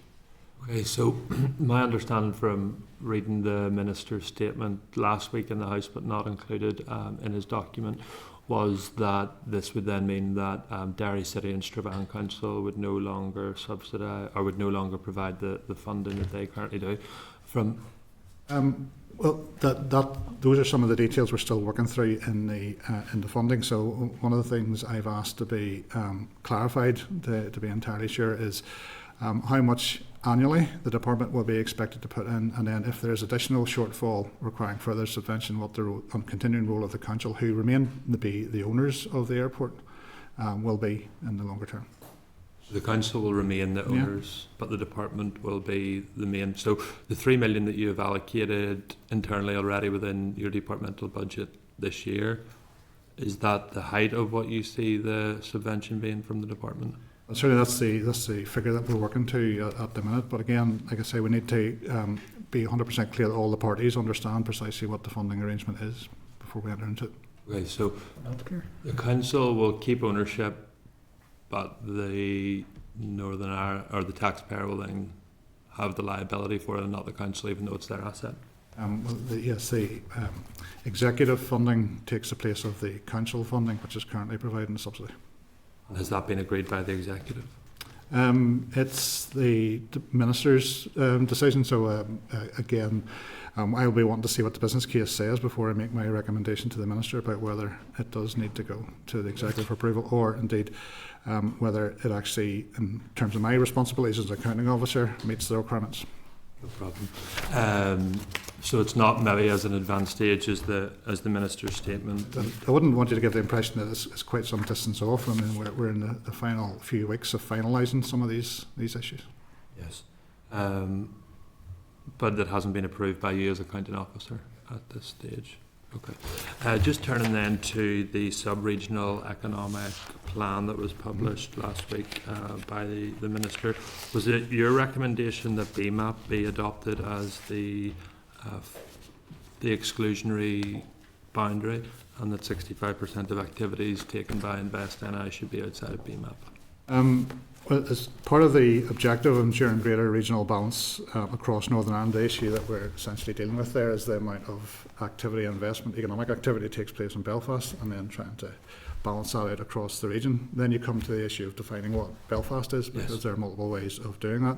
Mm-hmm. We did look at Belfast City Council versus other areas, but then you have conurbations adjacent to Belfast City Council area, which essentially everybody considers to be part of Belfast, although it might not be part of the council area. So the proposal actually came from the minister that the BMAP area would be one used, because we are attempting to find a definition which is already established and accepted. Okay, so would you define Portaferry as Belfast? personally. Yes. No, well, obviously it's not part of Belfast, it's 25 miles away from, but we're identifying it by relationship to council areas, local government boundaries. So that is how we've approached it. Like, any boundary is going to be to a degree arbitrary. It has to be set somewhere. What I also would say as relation to this, you described it as an exclusionary boundary. We're not saying, or Invest NI certainly is not saying that there will be a stop to any Invest NI activity in the But it will be area. excluded from the majority of their activity. Well, no, I'm going to dispute the use of the word excluded there very strongly. If I read the And word, what we are does it talking not about say, here, sorry, Ian, Yeah. that 65% of the activity needs to be outside of BMAP? currently it's 56%. Yeah. So it's in addition to that, and you will have Kieran Donoghue next week to talk about the business strategy. The business strategy As actually Kieran includes... made clear last week, Ian, it was not the recommendation of Invest NI that BMAP was adopted. That was the recommendation that came either from the Minister or from the Department. And the point that I made last week was that, and I'm not a representative of Ards and North Down Borough Council, but if you do look at the maps that you produced, Ards and North Down are ranked 10th out of 11th in labour productivity, 11th out of 11th in median wages, 8 out of 11th in sub-regional employment rate, and they get a document to say that the majority of activity should be focused outside of their area. If you live in that council area, I think it comes somewhat as a surprise. So what I'm just trying to work out is how this was created. We're told it's because it's within the Belfast conurbation area, but in your words, Portaferry is not there. Tomb Bridge, which is on the outskirts of Antrim and Newton Abbey, I don't think too many people who live there would say that they live in Belfast either. So as a committee, we're just trying to get to grips with how this decision was made, and so far the explanations have not been great. Okay, well, there was, as I just said, a discussion about moving more of the activity out of Belfast, which is, I have to say, a view which I've heard expressed at this committee on a number of occasions, that they're dissatisfied with the amount of activity which takes place in Belfast compared to elsewhere. It's also an issue which was raised in the Lions Review about the need for Invest NI to refocus its activity outside of Belfast. Then you come to the issue of how you define Belfast. You can take existing administrative boundaries, or you can make something up from scratch. There was a discussion with the Invest NI team about appropriate targets, how that might work. They didn't recommend BMAP, but there was a discussion with them, and the target was something that they accepted that they were willing to work with, and something they believed that they could deliver on. Ultimately, the decision is taken by the Minister. It is his policy, it is his strategy. Did he give any view to you as Permanent Secretary as to why he selected BMAP? Well, again, it's an attempt to make sure that you capture the greater Belfast area to the best extent that you possibly can. Now, that means Belfast City Council area and the adjacent local government districts, and that's what he chose to go with. In relation to the figures that you cited then for Ards and North Down Council area, yes, those figures are all also correct. It also is very close, most of the population centres of it, very close to Belfast, and there's quite a large number of the population will travel into Belfast for work. So if you were to look at, for example, household income levels, it is an area which is quite high.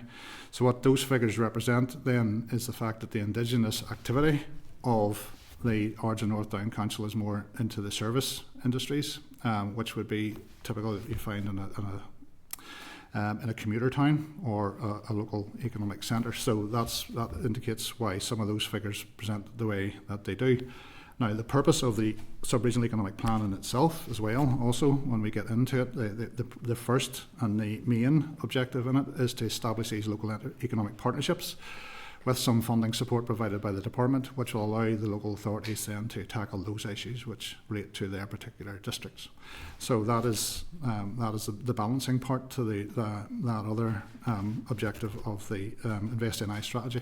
And I could just finish the point that I was going to make earlier on. You'll have Kieran here next week, and he will tell you about their business strategy. This is not a zero-sum game of taking a fixed amount of money and then redistributing it in a different way. The business strategy also includes quite ambitious targets for increasing the overall amount of activity that Invest NI does. In effect, what you will see then is that the growth of the activity in terms of investments supported by Invest NI, the bulk of it will happen outside the Greater Belfast area. It does not mean that there will be lesser activity in Belfast. And in terms of that document itself, would you describe that as a profound change in terms of the policy of the department? It's quite a significant change insofar that it could have a different way of organising and directing economic development going into the future. So the third of the priorities in the plan is that we will start to reorient a lot of our existing policies and activities and schemes and the way we design things to address the regional balance priority. You used the word significant. Being that the case, then do you believe, given that it is a significant issue, it should go to the executive for approval? Issues that go to the executive for approval are those that cut across the functions or the statutory responsibilities of two or more departments. This is almost entirely controversial. Or controversial. Though having said that, regional balance is included within the document for the programme for government, which is out for consultation, has been agreed by the executive as something which they want to see addressed across all executive parties. All of the activities which are described within the sub-regional economic action plan relate to things which happen in the department. So we will be working with the councils to set up the partnerships. The funding will come from our department. Investing as an arm's length body of the department, and the targets set for arm's length bodies are not routinely taken to the executive for their approval. So, for example, I was director of housing for a period of time, and we never took the housing executive's annual targets to the executive for approval, and it's an equivalently important arm's length body to Invest Northern Ireland.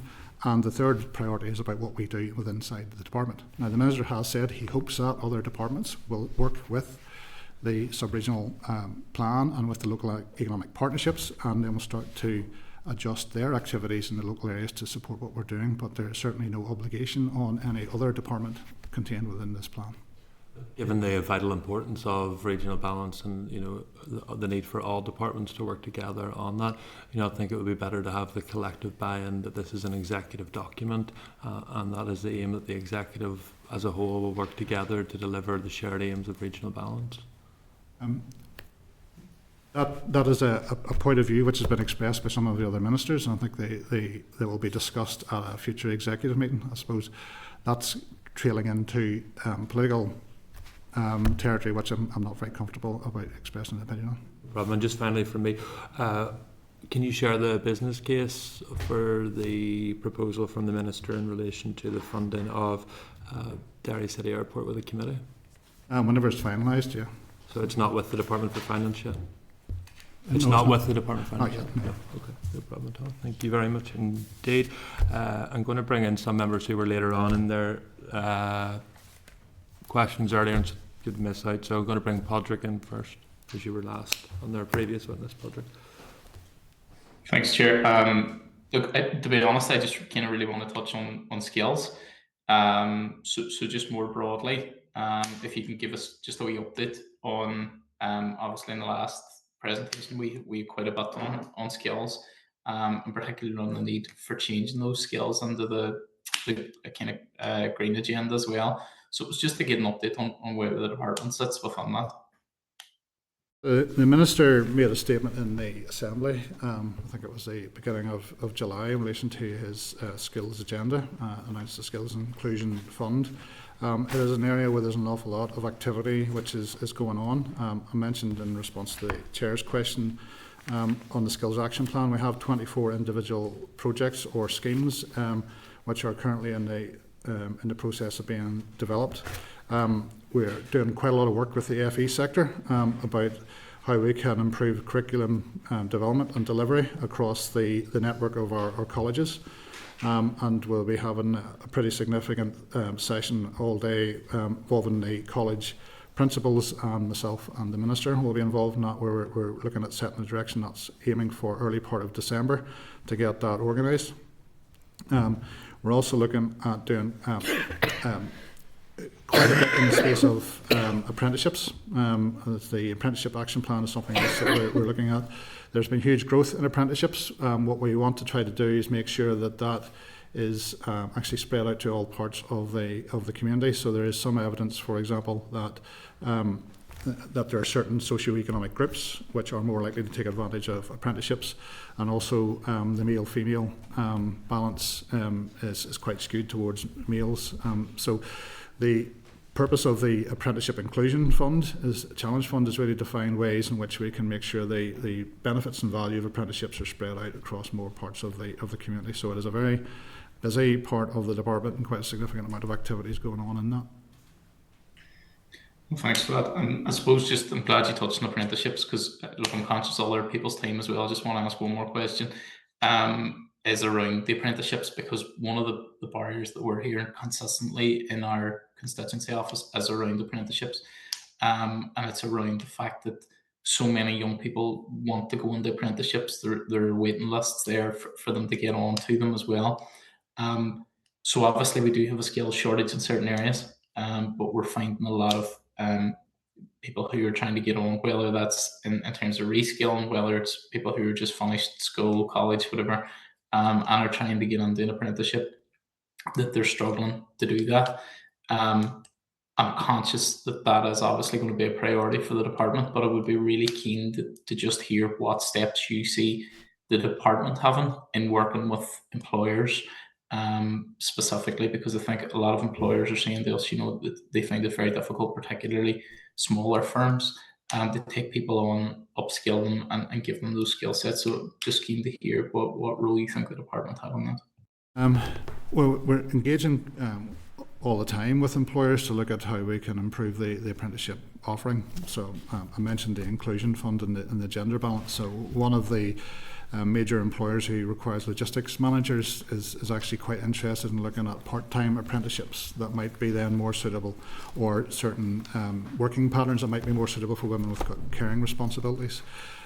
So we're always looking for options around this, about what we can do. One of the issues is that if you take on an apprenticeship, it goes on over a number of years, and the smaller companies in particular are not always entirely sure they're going to be able to sustain that over a period of time. We need to find a way of making the apprenticeship portable for the young person, so that there's less risk in both the employer and the potential apprentice for going into a company that maybe not 100% certain that is going to be able to sustain that over a 2 or 3 year period, which then hopefully will start to open up some of those issues and deal with some of the difficulties we've got. Okay, thank you. Thanks, Patrick. Sinead? Okay, thank you very much. I'm just going to make a comment about regional balance as well, just based on what you said. You said that there's not an obligation of any other department, and that is precisely why I think regional balance needs to be bedded down in legislation, because there will not be any statutory duty for other departments, and we can even see the commentary, so far around the committee of how people view it in very different ways. Obviously, supporting, for example, a regional airport like the City of Derry Airport, it's the ratepayers in our council area that are actually paying for that, and it shouldn't be. So I want to put that on the record as well. And then in relation to expanding the investment outside of the Greater Belfast area, it's only increasing by 9%. It's not an awful lot. It's not going to be as transformative as I would have liked it to be. So just to state that. Also, the investment zone, you heard the previous presentation, and how that may be paused by the current government. What is your department, and what engagement are you making with the UK government now to secure that funding? Well, we've been in discussions with what is now the Ministry of Local Government and Housing since the start of the year in relation to this, because it was announced as part of the devolution and restoration package. So there's a kind of sequential process of 5 stages to produce the final prospectus, as they call it, for the investment zone. So we're still at the first of those stages. It got paused whenever the election was called back in May, and that pause hasn't yet been lifted. And the committee will be receiving correspondence on this, and the Minister's writing to his executive colleagues to let them know, but I don't think it's giving away too many secrets to say that the UK government has paused this in the same way that they paused the funding for the city deals. So obviously we have been engaging with them to know what the prospects are. What we've been told is that we may get an answer on what the future of that funding is as part of the autumn statement at the end of this month. Though it seems more likely that it'll have to wait until the spring budget before we actually get that confirmed.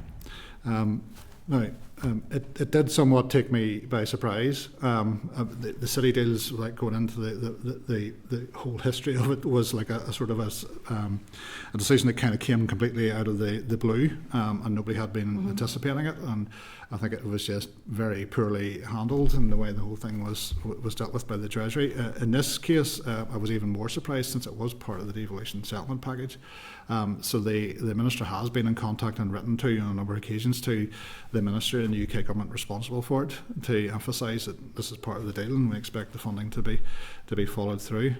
In the meantime, we're continuing to work up our side of what we think the prospectus is, but that all has to be agreed by the UK government, and until they re-engage with us, we can't move it too much further. Have they given you any timeline in which they will come back to you? Because around city deals they were talking about the end of October, where they were reviewing spending promises. Is that the same kind of timeline? Same time frame as I said. Earliest we'll hear is the end of October. Though we've been given to believe it's more likely to be spring, when the budget is announced. Though, having said that, this is a multi-year programme. It's not really going to make any difference to the current financial year's issues, which the UK government is trying to manage. So. And it is part of the growth agenda which the Labour government is pursuing, so you would expect that the decision would be positive, but it has been an unexpected bump in the road. Yeah. So since we last spoke, there has been a publication of the interim report in relation to the expansion of McGee, and how has that changed your department's workload, and is there a significant set of recommendations, because there is a significant set of recommendations that you need to be working on, so how's the structure within your department working towards those recommendations? Yeah, obviously it has had an impact on the workload of the department, and there have been members of the higher education team who have been working pretty much full time on it since the task force was established. This week, a new senior civil servant has been appointed to head up the McGee task force team, and there will be a team working with that. She is from the Northwest and will be based there. And our intention is that once the report is produced, and it will be a multi-year programme of work to make the 10,000 student target a reality. So we have to then work long term with the partners in the area to make sure that the capital investment and the other things that need to be done actually take place. So that was the purpose of creating this team and this post, somebody who will drive that work over the next number of years. We know that from a response by the Minister that he has agreed to review higher education funding, but we don't see any evidence that in the programme for government or business plan. Can you talk a little about what you're working on? Well, this is the funding arrangements for all the higher education institutions in Northern Ireland, and it's looking at the requirements of the Northern Ireland economy, what we need in terms of numbers, both of undergraduates and postgraduates, and then how that might be funded. So the debate about tuition fees, for example, the Minister's quite clearly said that he is not in favour of increasing tuition fees. Though if you want to increase numbers of students, then you have to look at funding from the department. Currently, we spend in the region of 75 to 90 million pounds a year on the teaching grant.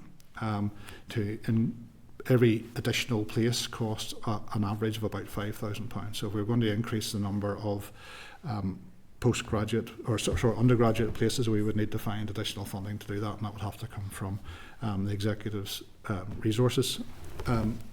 Then we have to look at alternative models, what we're doing with the in terms of the students coming from the Republic and how those are funded.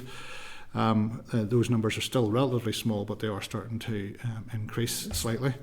And then how many? Sorry to cut across you. How many are there currently studying from the Republic in Northern? 1,400. Pardon? 1,400. And that comes out of the Northern Ireland Mazen cap. Currently, it does. So one of the things we're investigating is whether that could or should be taken out of the Mazen cap. Then, not affected by the Mazen cap would be people coming from Great Britain. Over the past number of years, the Mazen cap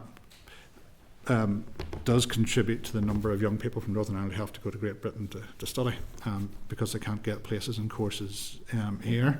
But the brain drain, as is normally described, is not actually a significant an issue here. In fact, it's probably the least, apart from Scotland, the region of the UK with the least amount of people leaving the region to go to study elsewhere. But what we don't do, and we're very poor at and have been so far, is attracting students from Great Britain into Northern Ireland universities. Now, those students would pay the full $9,250 tuition fee.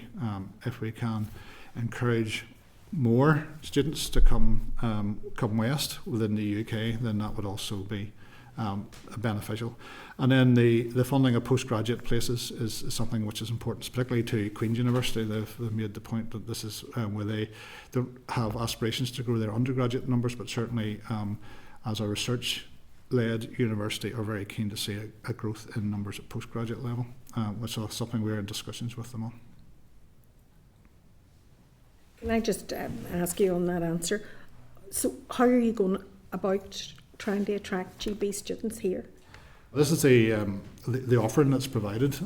To some degree, we're still dealing with the legacy of the conflict to agree on whether it's considered to be an attractive place. So that is certainly changing and moving on.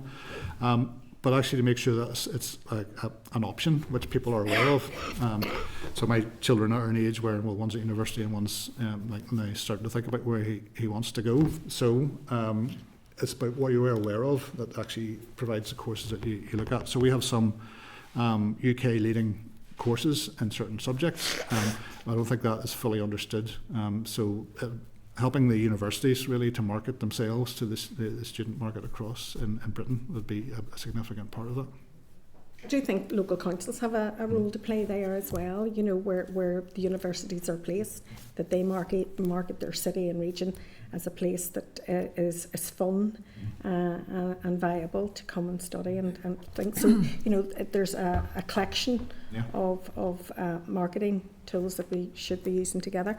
So just back to the previous briefing that we had from Professor Rooney, do you think the measures in the programme for government are sufficient to play for your department to play a full part in meeting the climate targets of 2050?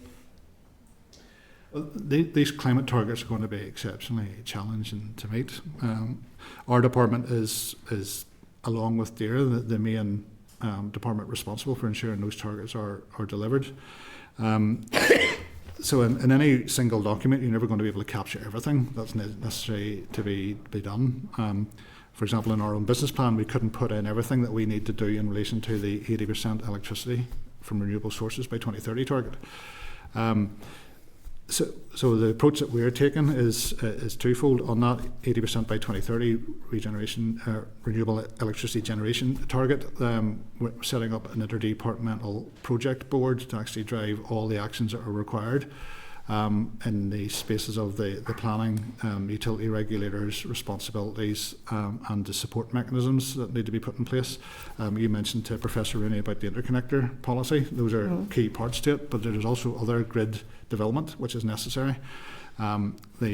Was mentioned in the business plan includes the grid connection policy, which is an important consideration and part of that. But there are many other things that we need to be doing jointly with other departments to make sure that target's met. That, however, is a small part of our obligations. So within the department, we have set up a climate change oversight group, which will involve the core department and the arm's length bodies, which make up what we loosely call the DFE family, about all the things that we need to do in order to meet our obligations under the Climate Change Act more generally. So that includes things like public body reporting obligations. There's communications, like somebody mentioned, the communications with the public and how they perceive these things. So we have got a very useful, important organisation, that the Consumer Council, which we want to make sure we're using to get some of the messages out. There are a number of different actions that we need to take place across the department in business processes, in energy efficiency, in energy more generally about the grid. So a number of working groups are being established to take and drive those things forward. And I just would add, obviously plans of various parts of society rely on electrification. And for electrification to truly deliver decarbonisation requires a number of the actions which around the shift to renewable energy, which you'd have heard about. So it's important to remember that whether it's sort of there are fleets of vehicles and so forth moving from petrol and diesel onto electrification, that shifts the sort of the move to net zero up the chain and over to sort of Richard Rogers and the folks in energy in the department.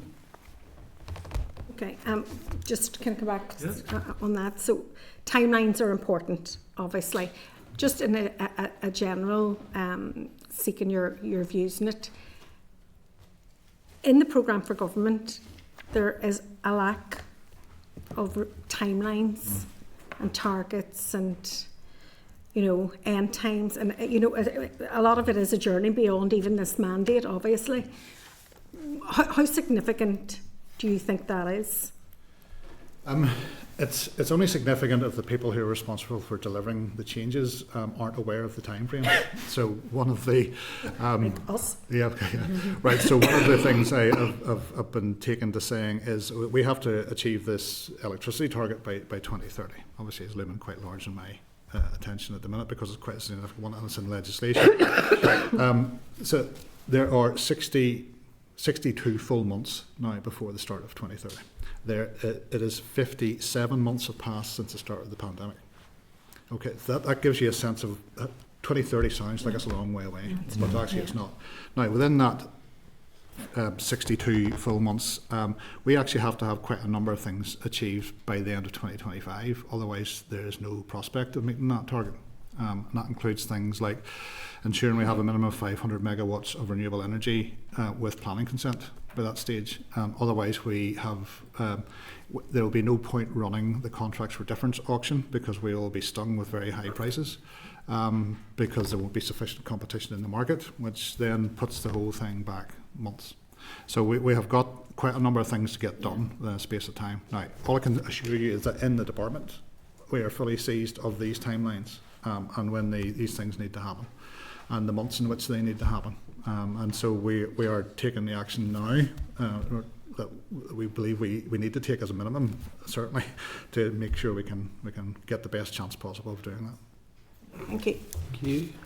Jonathan? Thank you, Chair. So just briefly following on from a point from Sinead, obviously about the university cap.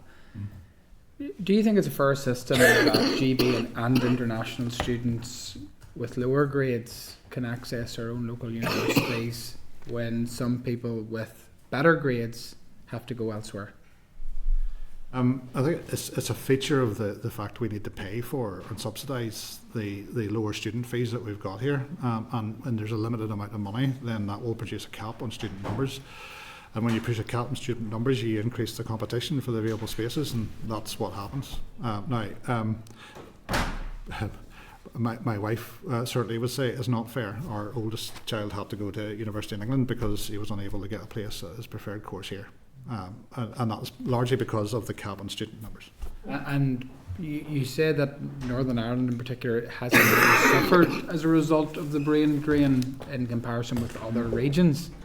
I suppose that goes counter to what the prevailing narrative normally is. Is that because when they don't get access to a local university, they pursue other alternative type careers, whether that's in further education, or is there any particular science to back that up? Not necessarily. I think it's due to the fact that the preference for the majority of young people from Northern Ireland is to study in Northern Ireland, either Queen's or Ulster. And so their first choice is not to look beyond that. Whereas if you are in southeast England or East Anglia, for example, you may look at universities elsewhere in England as your first choice. So that's what's driving part of the fact that we have fewer. Now, what we have got is a proportion of students who are determined leavers, who no matter what number of spaces are available, they would choose to go to Edinburgh or Manchester or Bristol or any of the other universities in England that for the particular course that they want to study. But there's also a group who are reluctant leavers or forced leavers. So they want to study a particular course, medicine, law, accountancy, whatever it might be. Initial teacher training is actually also one of these. They can't get the space in Northern Ireland, so they go to a university in England with the intention of coming back. Of those determined leavers, is there statistics or breakdown on return?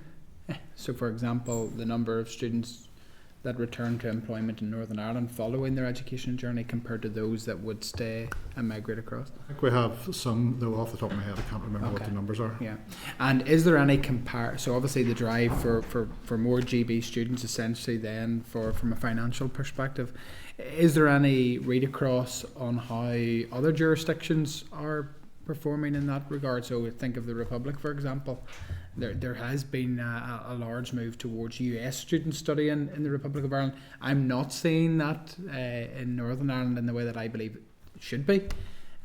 But also comparatively then, how are they faring up in terms of attracting the GB student, and is there a differential? I'll take the last part first. The GB students, there's an issue about the equivalence of the qualifications A levels to Leaving Cert, which makes it more difficult for a UK student to gain a place at a Southern university. So there's some discussion going on with the Irish government in relation to what the equivalence is assumed to be. So the number of points will not be 4 A levels, but be 3.5, which is what most people typically study here. You do 3 A levels and drop a 4th subject after you've done the AS. But there's relatively little movement in that direction, I think, from UK, both Northern Ireland and Great Britain, into the Republic of Ireland and universities.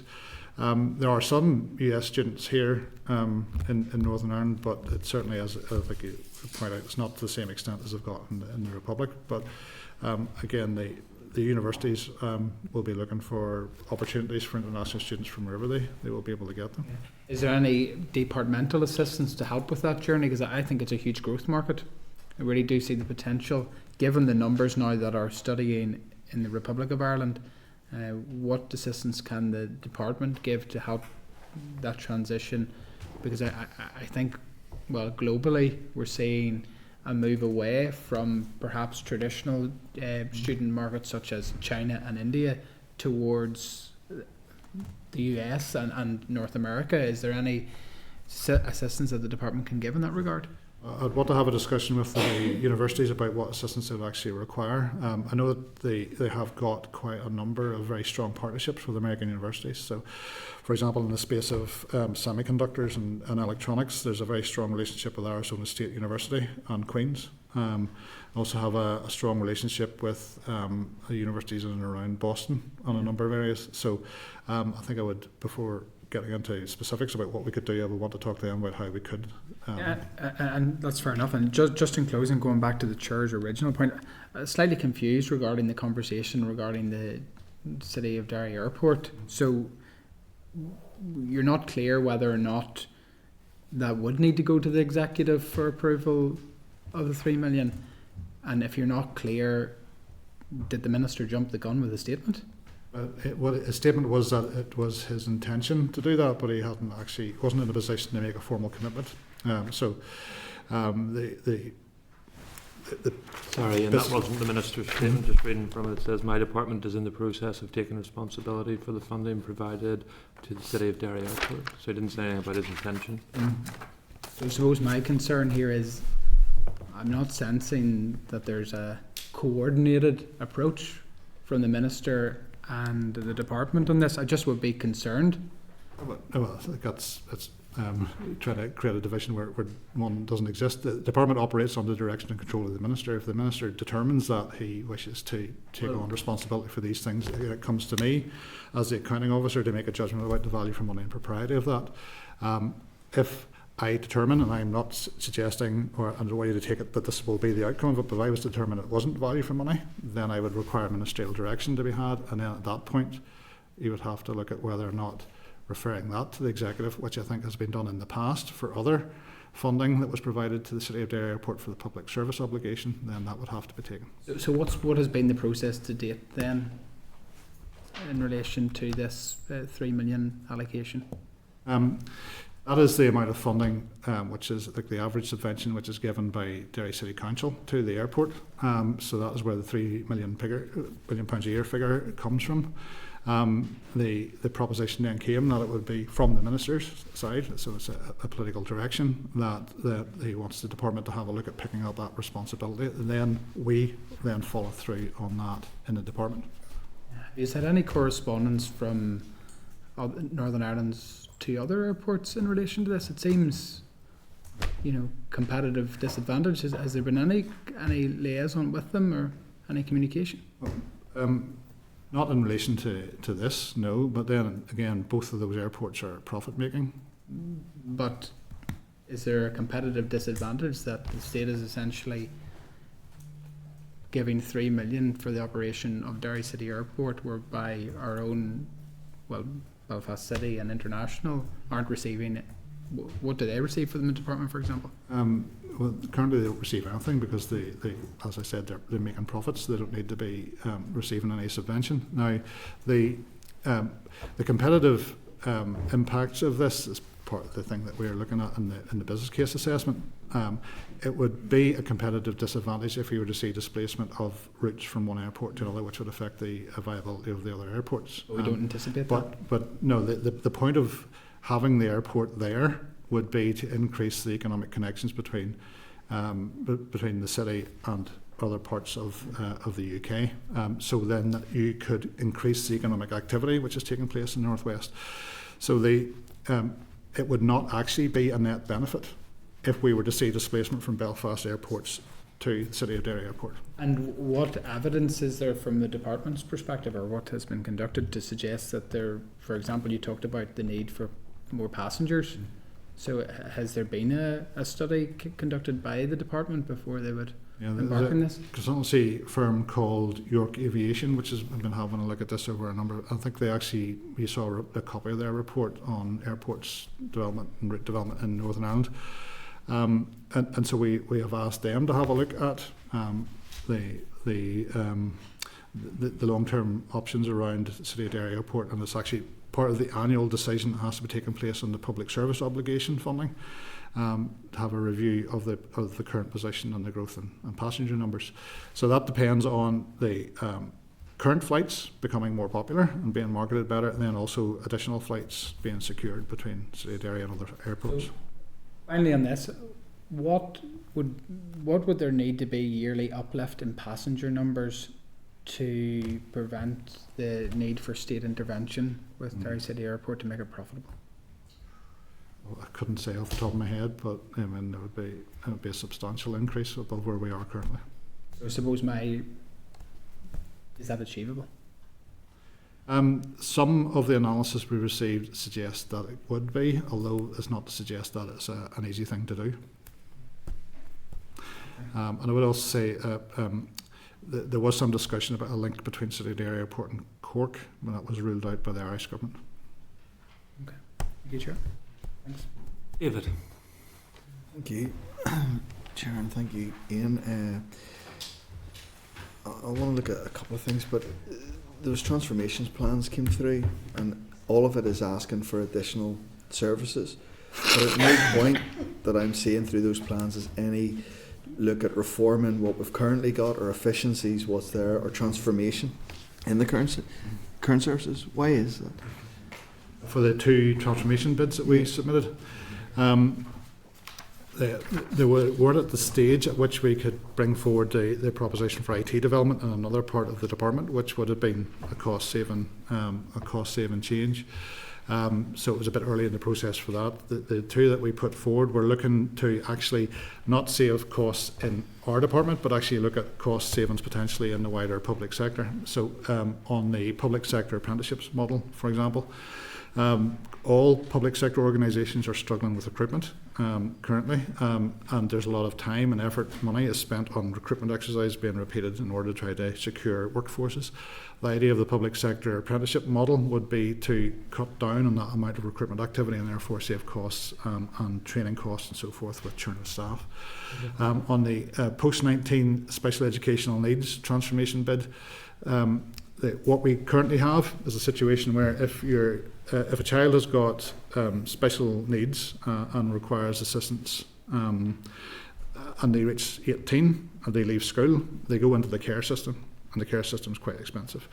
Or the parent has to leave work to look after the child, which is a cost to the system in terms of benefits and all the other consequential impacts that we have. So the proposition here is to look at how you can actually provide not just doing the right thing for the young people involved, which will help them potentially, or certainly a proportion of them, achieve sustainable long-term careers where they'll be making an economic contribution, but also to reduce the pressure on other public services who would otherwise have to pick up the slack.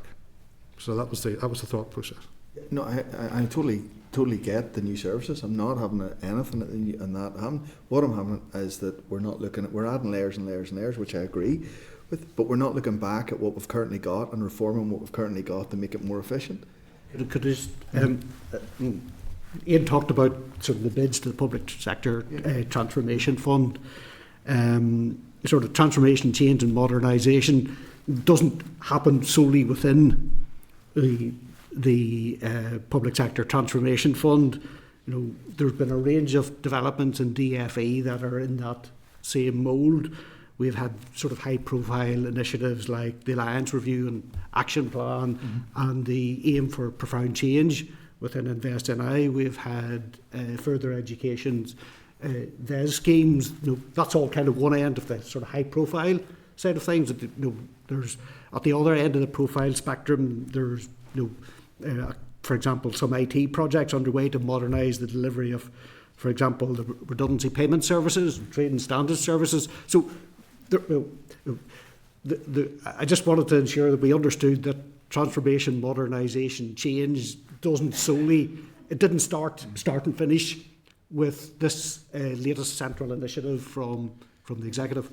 If we kick that on the Invest, so Caleb's stuff, totally supportive of. No, absolutely, we need to do something. I totally appreciate that there's areas that we need to identify. What I'm looking at is what we're currently doing. So if I look at Invest NI, and we got the sub-regional report last week announced, and part of that announcement in here last week was there'll be new jobs on the Invest NI. Okay, my question is that, and I agree that if you've specialist jobs you need, then you need to recruit those. But what are we doing with the current service? Because the land reviews happened, and where's the plan to deliver the change and reform there? All of the things that we're talking about doing have to be done within the current resources that we've got available. So there is no funding for increases in headcount in any of the arm's length bodies, including Invest NI. We were told last week there was an increase in headcount. But there will also be some internal movements in the organisation, and there are some people leaving. So there will be, by nature of the restructuring, there's sometimes whenever you're doing a restructuring, a little bit of a hump while the restructuring is happening. But over the long term, certainly over the next few years, there will be no significant increases in the headcounts because we don't have the funding to pay for increased headcounts. So anything that we do has to be done within the existing budgets and has to be more efficiently delivered within the existing budgets and resources available. Yeah, that transformation piece is actually happening because we're not hearing anything about actual reform of current stuff. We're not hearing any of that. We're hearing all of what's new coming and what we want new, and that's all. And that's so set the new stuff aside because that's all grand and that's all great. But the current system, it's like we add layers and layers and layers without ever looking back at the first layer and reforming what needs to happen and the transformation there. Are you telling us that is underway and happening? A lot of that stuff happens under the surface, I suppose, and because it's not all that terribly interesting a lot of the time, to be blunt. We don't talk about it too much, and we don't get asked many questions about it. So, for example, in the further education sector, we have the 6 colleges. There are some things we can do to improve joint services, but I think the much better efficiencies and transformation takes place by greater joining up on things like curriculum and delivery of courses between the colleges. You have centres of excellence and expertise. Also, between the colleges, there are differences in performance, and it's about the Southwest College, for example, produces better results with a lower student cost per head than some of the other colleges. So things you can learn from Southwest College, which can then be applied into the other colleges as well. So that is part of the transformation journey that the further education sector is on. It's not a big bang with a structural change, which is easy to show on a graph or a chart or describe on a page, but it could be quite fundamental about how effective that whole service delivers. And that's very important for us because that's a third of our budget. Yeah, that's important for the delivery skills. I just want to flick on a different topic on the Net Zero Accelerator Fund, which you name in the thing, or name in the list of actions. The department has come forward and repeatedly said it's the 5 megawatt is the entry level to that fund for renewables. Is that still the case? So you're thinking about the Renewable Energy Support Scheme? Yeah. Okay, so the consultation on that took place in the high level design. There was quite a lot of commentary around the 1 to 5 megawatt generation capacity and whether that ought to be included in the scheme. So it is not fixed that it will be at 5 kilowatt or megawatts. We will be looking at those consultation responses, modelling what the costs of that might be into the support scheme, and then taking the recommendation to the Minister on it. So we just heard earlier about needing lots and needing much more, and needing like dramatically much more.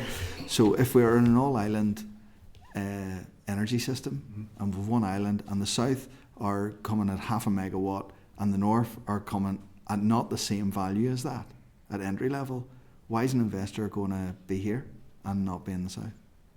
Those are the points that were made during the consultation exercise, which the department is now looking at and considering.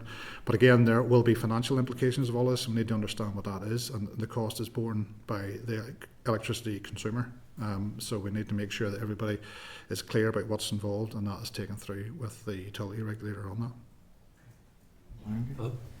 On from David's point, you're working through the consultations. When do you think you'll be reporting to the Minister on that? That will be again this autumn. Okay. Looking for that. Thank you. In terms of the work or the MOU with the South Department for Enterprise and Employment. That's my next. I was going to ask that. Where you go? Just where are we sitting? Me and him are telepathic. Whereabouts are we sitting with that? The work on that's fairly well advanced, and I was in Dublin 3 weeks ago meeting my counterpart in that department. One of the things we were discussing about bringing this close to a conclusion. To a degree, all it does is sort of codify the connections and the relationships that we've currently got in place. So it's just to make sure, especially around the oversight of Intertrade Ireland, and making sure that's all written down. The current arrangements are recorded. So, I mean, the MOU just codifies the kind of relationships and work that's going, but in terms of the advancing of sort of all-Ireland cooperation, how do you see the work progressing? Well, we have, I have 3.5 other departments that I map onto in the Republic, because the responsibilities of the department are quite diverse. So I have met the Secretary Generals of the Department of Energy and Climate Change, Enterprise, Trade and Employment, and Further and Higher Education, Research, Innovation and Skills. And we are seeking to arrange sometime in November, if we can get the dates to work out, a joint meeting between the management team of DeFerris and the members of staff, senior team who work on higher and further education and innovation and research, to see where we can start and work together jointly. Now again, that's an area where there's a lot of joint activity takes place across border in relation to skills, universities and so forth. But I think it's very useful for us to learn from each other about what's actually happening in our respective jurisdictions and how we can work together more closely. So it is something where there's always practical benefit to be derived from doing it. Certainly in the energy space with the single energy market, and we're both dealing with the same same issues, is important for us to join up. So Minister and I will be going to the Galway Wind Park in the near future to have a look at what they've done there, working on renewable energy generation in the Forest Service estate. I think the Department of Agriculture has already been on a visit there, because that's a very important lesson that we can learn from how you can use the public sector estate up here to help us with achieving that renewable energy target. So there's a lot of cross-border cooperation and work taking place. Just following on from obviously tourism as well. So, is there any update on work promoting All Ireland tourism? I'm thinking particularly, as I always do in my own way, the Wild Atlantic Way up through Causeway Coast and Glens. Is there any advancement on that? Yes, so there's a lot of activity taking place in that. An all-Ireland strategic tourism group has been established with Tourism NI, Fáilte Ireland, Tourism Ireland, the two departments, to look at implementing that change. The connection to the branding, I think, there's a lot of benefit and strength to that, especially joining the two brands up and having a continuous move there. I think the Ireland's Ancient East brand is being reviewed by Fáilte Ireland. They have said that they are more than happy for us to include our man down into that East of Ireland branding initiative. But what they are finding is that the heritage, history, branding theme is not getting the same attraction as you would get from landscape-related ones like Hidden Heartlands or Wild Atlantic Way. So they want to review the entire brand, but it will be Northern Ireland. Those two counties will be part of that rebranding exercise to see how we can make that work. Where both sides of the border see the greatest potential is on the Hidden Heartlands, especially moving that into Fermanagh Lakelands as well as part of that. So both sides are very keen on that, and we're engaging with the and Tourism Ireland is engaging with the local sector in tourism industry down there, just on how that would be delivered and what benefits. But again, once you get to the very far west of Fermanagh, you know, you're 5 miles from the Atlantic shoreline. So I mean, they want to take advantage of everything. Fair enough. Good enough. Thank you. Thank you. Gary? Thanks, Chair. Chair, first of all, just to declare an interest, my wife is a board member of City of Derry Airport. Just briefly, in relation to the airport, I do have concerns, certainly in the way that it's been handled by the department. The oral statement that the Minister gave last week, Chair, you and I obviously met with him prior to the statement. That was the first time, certainly, that I was aware, and I believe it's probably the first time that you were aware, that obviously the Minister was going to say that. It amounts obviously to a line in the statement, and there's no mention of it in terms of his contribution from the department in the obviously the sub-regional economic plan. It's just a wider point about, it's clear today that obviously there's a lot of process to be followed. I obviously welcome any steps to improve the situation for our local ratepayers, and I believe also that that's obviously of benefit to us all. But it's just to put that on the record. I do have concerns as to how that is handled, and I think the public expectation now is that the department will take this on. But it's clear that there's work to be done in terms of making sure that obviously all of the due diligence is done and that it has wider approval as well. In terms of the question, I suppose it's just to follow on in terms of those transformation bids. One of the areas was the special educational needs provision for post-19. I just wanted to ask Ian in terms of how big of a priority that is. Obviously, as a committee, we do have rightly focus on skills and careers advice and all of that. But there's a section of our community which feel left behind, and that's the post-19 special needs community within our society. So how big of a priority is that, Ian, and how reliant are you on the transformation bid in order to make those relevant changes that need to happen? It is something that before the transformation funding and the bidding round opened that we were already having a look at. So Caleb's cause was getting quite a lot of attention in sort of the springtime, and sort of Caleb's mother met the minister, and he was very taken with her position and her arguments, and was asking us to have a look at it. Already something we'd picked up on, because it was definitely a gap in Northern Ireland in terms of the provision by comparison to both the Republic of Ireland and what goes on in Great Britain. So it was something we were having a look at. Now, the additional funding will make it a lot easier for us to see this through, because it will give us some security of funding, but it's something we'll be having to pick up in any event, because there's a requirement to provide some kind of provision for those young people. Average year, we think it's about 1,600 young people in this sort of category. There are varying degrees and needs within that group, but I think a conservative estimate might be half of those young people will have realistic opportunities to go into sustainable long-term careers if they get the right support and skills and training and assistance. What we're finding in the FE colleges, as more and more people come out of school with special educational needs, that there are operational difficulties that the colleges are experiencing. I'm sure in your constituency offices you maybe be hearing some of those cases coming through. So we need to address the problem. It's not specifically related to the transformation funding, but it certainly would help the department enormously if we were able to get it. Thanks, Ian. And in terms of the review, obviously it was action point 30 in terms of the review of the current skills and training landscape for young people with special educational needs after they leave school. Is that on schedule? I think we had a date of March 2025. Is that review, could you give us maybe an update in terms of where that review is at? But also back to the transformation bid, can you also just give us an update? I think the last one we received last week was, and obviously we don't expect things to have moved that quickly, but just talk us through at what stage of the process that is at, and when you're likely to get a final view in terms of whether or not that 9.5 million would be successful.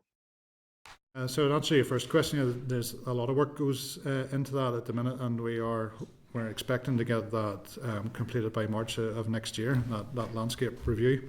Obviously it feeds into the whole piece of work around the transformation bid, and is actually the first phase of that work. The transformation bid itself has been through the first stage of the assessment.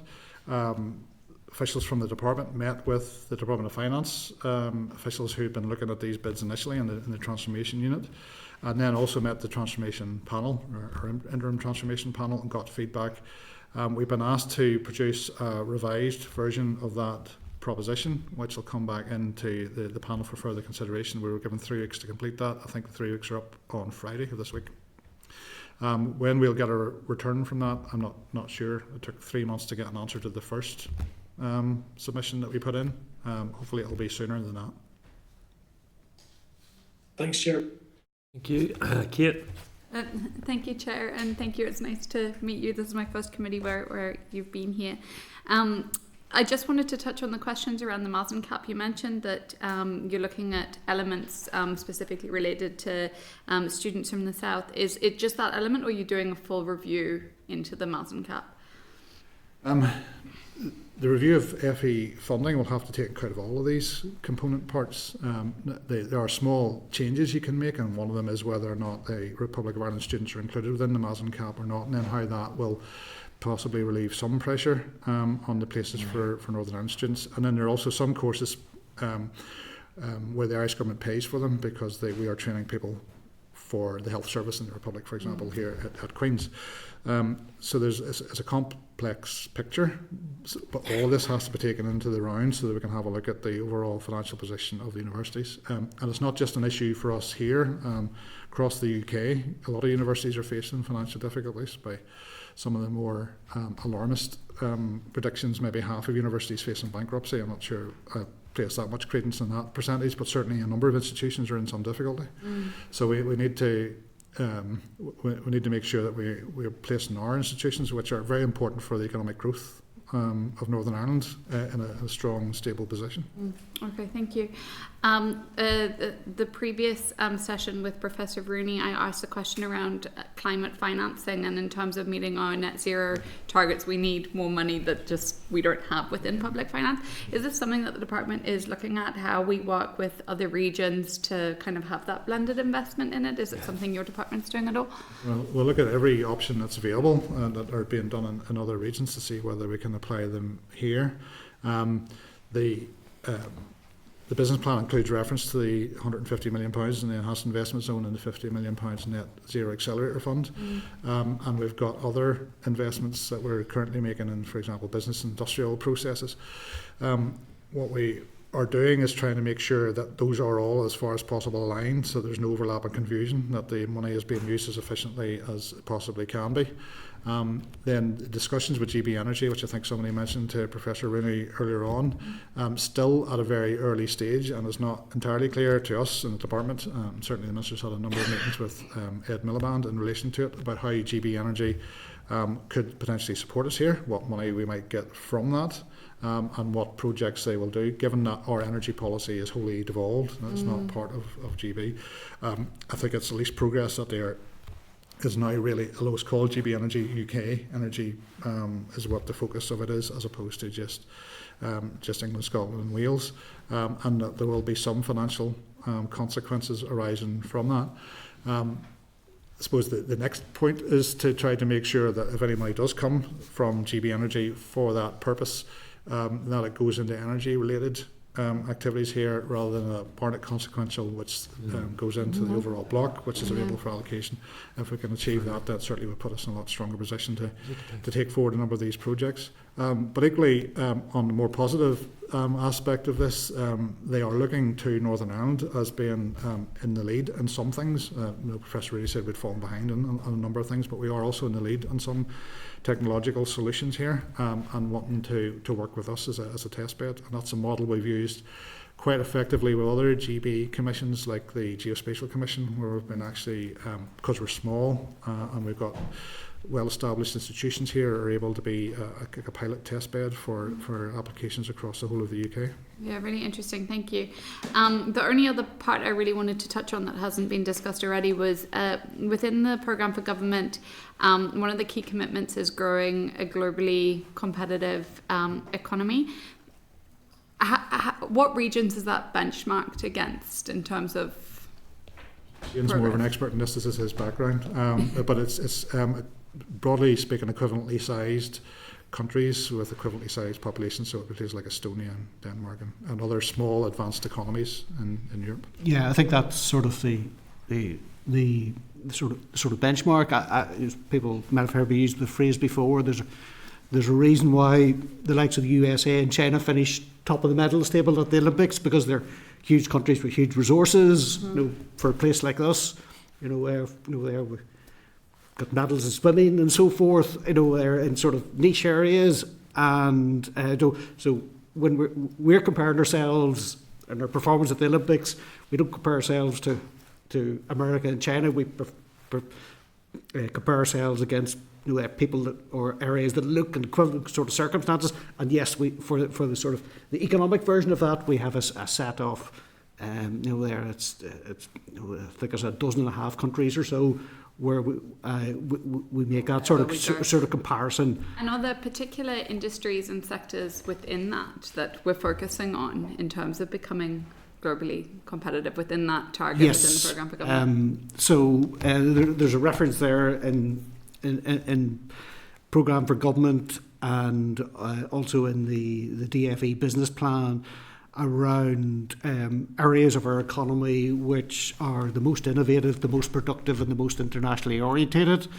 There was a publication back in July, off the top of my head, on a set of sector action plans linked to those areas of highest potential, highest growth.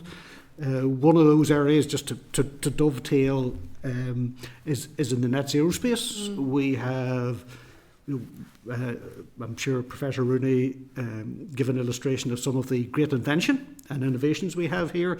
We have an awful lot of engineering and manufacturing capability here. There is a programme of regulatory change all around the world which will drive demand. There's things lining up which suggest that a sector like that, if we are at the forefront of inventing and making, the net zero journey can be one for us where we have benefits from, as opposed to just importing the solutions from others. Yeah, of course. Okay, thank you so much. The final point, just in relation to that aspect, is around the international relations strategy, the executive's international relations strategy. It was published in 2014, and there hasn't been a replacement, given its obvious importance in relation to trade and the kind of international work of Invest NI.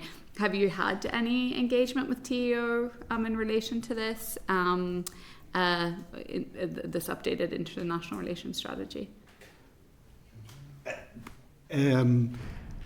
Yes. Yes. Look, I think TEO would be well aware that we would like to see a revamp and an update of that, and probably we would want to see the sort of the emphasis of that, not just be about sort of Brexit or Europe, but they're fully international and linked to their what we can showcase around the world and what we can benefit from around the world.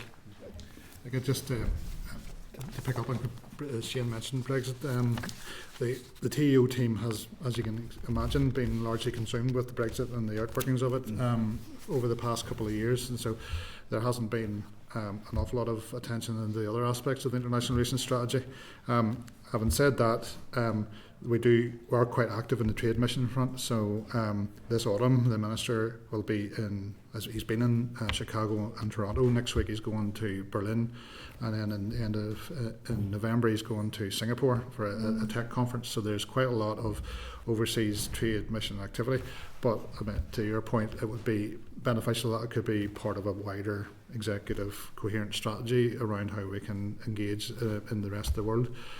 We have got an objective to reach 60% of our GDP coming from export-oriented industries, and so that will move us from 48% at the minute. It'll be quite significant in terms of our economic growth, but to achieve that we'll have to touch on things like the productivity and the skills and the decarbonisation are the key issues. Now, we are globally competitive in a number of areas, and so this week I was, for example, reading that Belfast is the fourth best placed city in Europe for software development inward investment, and we are the world's top city for inward investment in financial technologies. So it is, we do certainly compete at a global level in some areas, and advanced manufacturing is another area we're very strong. There are so many positive stories to sell, for sure. And just finally, because you touched on that, I'm assuming the narrative when the minister is undertaking these international visits is to talk about the benefit of dual market access and the benefits of that. Yes, I mean that's a key part of the message that's been. Look, I think we're relevant. So if you're over in the US talking to defence contractors, US companies looking to there for defence equipment for defence purposes in the US, is there going to be a dual market pitch there? No, well, because it's not about access to the European market. It's so. Messages are tailored to the circumstances, because if we're going to be selling something, it needs to be relevant to the other party. I think can be a presumption that dual market access is universally relevant. It does depend upon the investor and their intentions around where they would want to sell any products or services, and so those things need to line up. And when those things line up, yes, that can be absolutely a very useful part of the pitch. And does the department hold any data? I'd asked Invest NI last week about any examples they could give of investment that has been secured as a result of this new dual market access marketing strategy. They weren't able to provide any. Are you able to provide any? If Invest can't give you no nice, neat, tangible examples, I doubt if I will be able to give you a nice, neat, tangible example. Yeah, but it's Diana? rather short time. Chair, yes, we're shortly to receive evidence on decarbonisation of housing, and within the draft programme for government, the executive would facilitate the retrofitting of existing stock. Now, the Arab report did say that to achieve the targets it needs to be doubled. Can you see that actually being achieved? The investment strategy for Northern Ireland, which is currently in draft, and I think it's with ministers in the Executive Office to have a look at, allocates substantial sum of money into a residential retrofit over a 10-year period.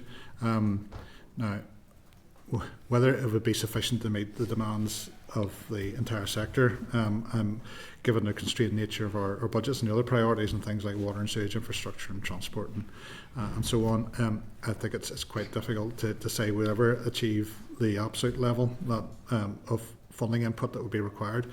Professor Rooney said that in a lot of these cases it's going to be for the householder the responsibility will fall to. So if I wanted to insulate my house, I don't necessarily need to look for a grant to be able to do it, or change my boiler, which is now 22 years old, is going to give up someday. So what do I replace it with? I'll have to then work out whether a heat pump is a viable option for me, for example. So those are we have to then, how will we target that investment most appropriately, and what's the best use of it? So that there'll be quite a lot of work would need to be done to make sure you get the best, but the best overall impact from it. This afternoon I'm going to a housing development in actually in Newton Abbey to have a look at what's been done there around housing retrofit, to talk to the housing executive about it. Newton Abbey, glad to hear. You probably know more about housing than me though, in fairness, given your background. Thank you, yes. But Sinead made a point earlier about planning and where house building is going, and should that be entrenched in part of the house building, design, planning, that the houses are, compliant with renewable objectives? Well, the building regulations then would be the way that would be built into the new design and build the houses, and also the social housing build standards that the housing executive develops and implements with the housing associations. I would say this, and I know these numbers because I worked in land and property services. There are over 800,000 residential properties in Northern Ireland. Last year we built about 6,000. At that rate of going, it will take 1,500 years to replace the existing buildings that we've got. So retrofit has got to be the biggest single part of the agenda for improving residential energy efficiency performance. Now, we've also got to think about our energy strategy. The automatic assumption that heat pumps is the way to go in every part of Northern Ireland, which is where a lot of the conversation goes, may not actually be correct. And when we get into things like, and the Minister's going to look at a project this afternoon in Tobermore about using slurry and other agricultural waste, turning that into biofuels, that in fact oil-fired heating could be no longer fueled by kerosene. It could be defossilized as opposed to decarbonised. It could be fueled by biofuels produced here, for example. So there are other things that we want to look at, and there's huge potential in geothermal heating, especially in and around the Greater Belfast area, where there's a layer of warm sandstone underneath the city, which could be used to provide power for distributed heat networks. But we then need to think about the policy and regulation of that for the consumer and so forth. So, sorry, I could go on for hours about this, but there's a lot of parts to this that we need to think about how they would join together and make best use of the funding that we've actually got. Okay, thank you, Ian, Shane. Thank you very much. You're both dedicated public servants, and despite my and others' best efforts, you stuck rigidly to the ministerial line, so very well done. The department's very lucky to have you, and we look forward to continuing to work with you both. Maybe one day if you're a minister you'll be... I think the word suffered enough. Okay, colleagues, we'll now move on to... There was nothing really... Want to chairperson of the committee to write to the department just seeking sight of the City of Derry business case when available. Yep. Also data on leavers and returners, and about support for international students wishing to study in Northern Ireland. Can we just see clarity, because I'm just not quite certain. The £3 million that was reallocated within the departmental budget for City of Derry, I'm not sure if that's actually been spent yet, or okay. Seeking clarity, if that's agreed, chairperson. Members content. Okay, item 8 then, members, is... Yes. Just I would relate to that one, but also the one before. Perhaps just some more detail on some of the proposed content of the utility bill. Because obviously, I know there probably won't be an appropriate time for that, but I'm just wondering if there's a forward look as to some of the aspects. I know Dr. Rooney touched on some of them. It's just it's a point that I don't think we've really grasped at this point.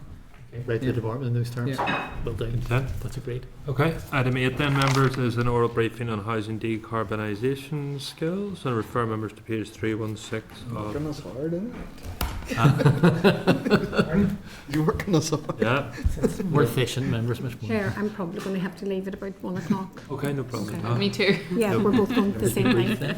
Yeah. Unfortunate.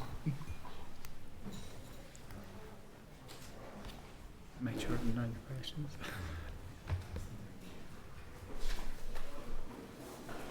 Go ahead. They're here. We'll just maybe make a start. Okay. Hello. How are you?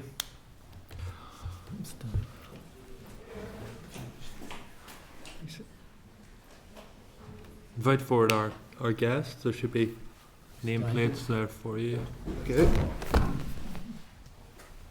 You're all very welcome, and apologies for keeping you waiting. I do apologise for that, but the committee is very much looking forward to hearing from you. I know a number of members, including myself, were involved in your discussions a number of weeks ago, so it's good that you are here. I wish to introduce David Little, Chairperson for the Forum for Better Housing, Annette Conway is Director at Radius, Kieran Fox, Director of the Royal Society of Ulster Architects, and Gavin, who is the Federation of Master Builders. Gentlemen and ladies, you're all very, very welcome to the committee, and at this stage I'll hand over to you. Thanks, Chair. Thanks for inviting us to meet you today. My name's David Little. I've been Chair of Forum for Better Housing since 2018. The Forum was established and has been funded by Lloyds Banking Group to facilitate research into the local housing sector. As you probably know, Lloyds have a very significant presence in Northern Ireland. There's something like 1,500 members of staff here in the gasworks site and across local offices. First report, both reports we've done have been based on research by Ulster University. So the first report in 2019 looked at how more effective new build housing situation could be developed. The second report, which we're concentrating on now, is New Foundations, the Route to Low Carbon Homes, and it was launched May last year at the Long Gallery, and it's about decarbonising our housing stock. We had a further event in the Long Gallery last month, which many of you were able to attend, and thanks again for that. So the steering group membership has included representatives from all sectors of the industry who have freely given their time, and my colleagues today you'll hear from Anita's Director of Development at Radius, Kieran, Director of the Ulster Architects, and Gavin, Director of Federation of Master Builders, so a cross-section of the industry. It goes without saying, every MLA wants to see their constituents living in good quality housing appropriate for their needs and which is affordable to maintain and heat. So where are we? The housing sector accounts for about 13% of Northern Ireland's total greenhouse gas emissions, and based on current retrofit levels, Northern Ireland's housing stock will not comply with UK's 2030 decarbonisation targets. Your Department of the Economy's 2021 energy strategy stated that up to 2.4 billion would be spent on reducing energy and housing via low carbon housing schemes and energy efficiency measures between 2021 and 2030, with the objective to achieve energy savings of 25% from buildings and industry by 2030. And to achieve this, 50,000 buildings in Northern Ireland will need to be retrofitted annually, which is more than 3 times the current retrofit rate. The new strategy provides general direction for energy efficient improvements but doesn't provide a detailed framework. In 2020, consultants ARUPS conducted a review for the Department of the Economy to inform the new energy strategy, and the report suggested Northern Ireland must dramatically upscale, this is in 2020, upscale retrofits from 16,500 a year to 30,000 a year. Which is the minimum required to meet the UK government's target. So to meet the 2050 net zero commitments, it's estimated that policies would need to drive retrofits to more than 50,000 a year within the next decade. Unfortunately, the ARUP report did not detail how this could be achieved. Our housing stock has the worst thermal performance in the UK. Enhancement in performance required by our local building regulations will in due course improve new homes. But the most recent update to technical booklet F1, Conservation of Fuel and Power in Buildings, came into effect in June 22, So we're probably just starting to see houses on site now to built to that standard. Housing associations in many cases have been building their new houses to be to exceed the developments of the requirements of the building regulations. However, it's instructive to remember if we did collectively manage to build 10,000 houses per annum, by 2050, around 75% of the housing stock at that time already exists. And that's based on the 2021 census. Draft programme for government includes a commitment to deliver an ambitious programme decarbonising all housing stock in Northern Ireland and reducing carbon emissions in existing and new homes. There's another commitment to facilitate the retrofitting of existing housing stock through sustainable funding and partnership models to help meet the 2050 net zero target. As a forum, we agree with those commitments. We should say the UK public sector decarbonisation scheme has 475 million funding each year from 2022 to 2040. We have undoubtedly received a share of that through Barnett consequentials, but it's our view that funding received should be ring-fenced and not go into the general Northern Ireland budget, where it seems to have gone. Our report recommended priority should be for a major programme to retrofit the social housing stock. To achieve that, our reasoning is that supply chains need to be established, including professionals, contractors, tradesmen and women, manufacturers and suppliers. The Housing Executive and Housing Associations, as you probably know, have already led the way with some pilot schemes, but a very significant increase in capacity would be needed. The skills needed to design, develop and build high-performance new homes are well known. However, a successful retrofit programme needs additional expertise from the initial survey through to commissioning of equipment. This needs commitment on policy, targets, long-term financing and scale to encourage investment, particularly in training. And we'd suggest it cannot be efficiently done with year-to-year budget funding. So building a supply chain based on large-scale social sector retrofit will also allow private homeowners to have confidence they can avail of the expertise being built up. We see in the trade, and I'm sure you've read in the trade and mainstream press, far too many examples of inappropriate and shoddy work. For the last few years, there's been advertisements in the colour supplements about spray foam to the underside of roofs, and now we have companies that are making a good living taking that out because the house has become unmortgageable in some cases. So we recommend an accredited supplier framework is developed along with a data hub, and in fact, Department of the Economy initiated a consultation which closed in January last year on the development of an energy one-stop shop, and we would obviously agree with that as well. There's currently no government support for retrofit to decarbonise private homes in Northern Ireland, unlike the rest of the UK and the Republic of Ireland. There's been some movement in mortgage lending to benefit more thermally efficient homes, but so far been of marginal financial benefit. So we welcome the launch this week of your department's consultation on support for low carbon heating in residential buildings, and we're pleased to see our report has been mentioned in that. We hope responses will allow policy to be developed and support targeted. So to quote Minister Murphy in the introduction of that, decarbonisation underpins and interlinks all my economic vision objectives, delivering good jobs, addressing regional imbalance and increasing productivity. Of course, a major aid to decarbonisation would be a reduced need for heating in the first place by improving the insulation and thermal performance of our housing stock. So thank you, and I hand over to Anita. Thank you very much. I think we're all here, we all agree that we want net zero homes. That's what everybody is, whether they're new build or through retrofitting. And through the 2022 Climate Change Act, we all committed to reduce the greenhouse gas emissions by 2050 by 100% and 48% by 2030. If there's any chance for us to reach that, the 2030 target, which is 5 years away, I think we need to be taking very strong, decisive steps now. Are we really doing enough to achieve this? As an example, we're not compelled when we build new homes to strive to deliver to net zero. Actually, we have to defend and argue to be able to build to that standard. Anything above the current regulations of an EPCB, we have to argue and, as I said, defend that position.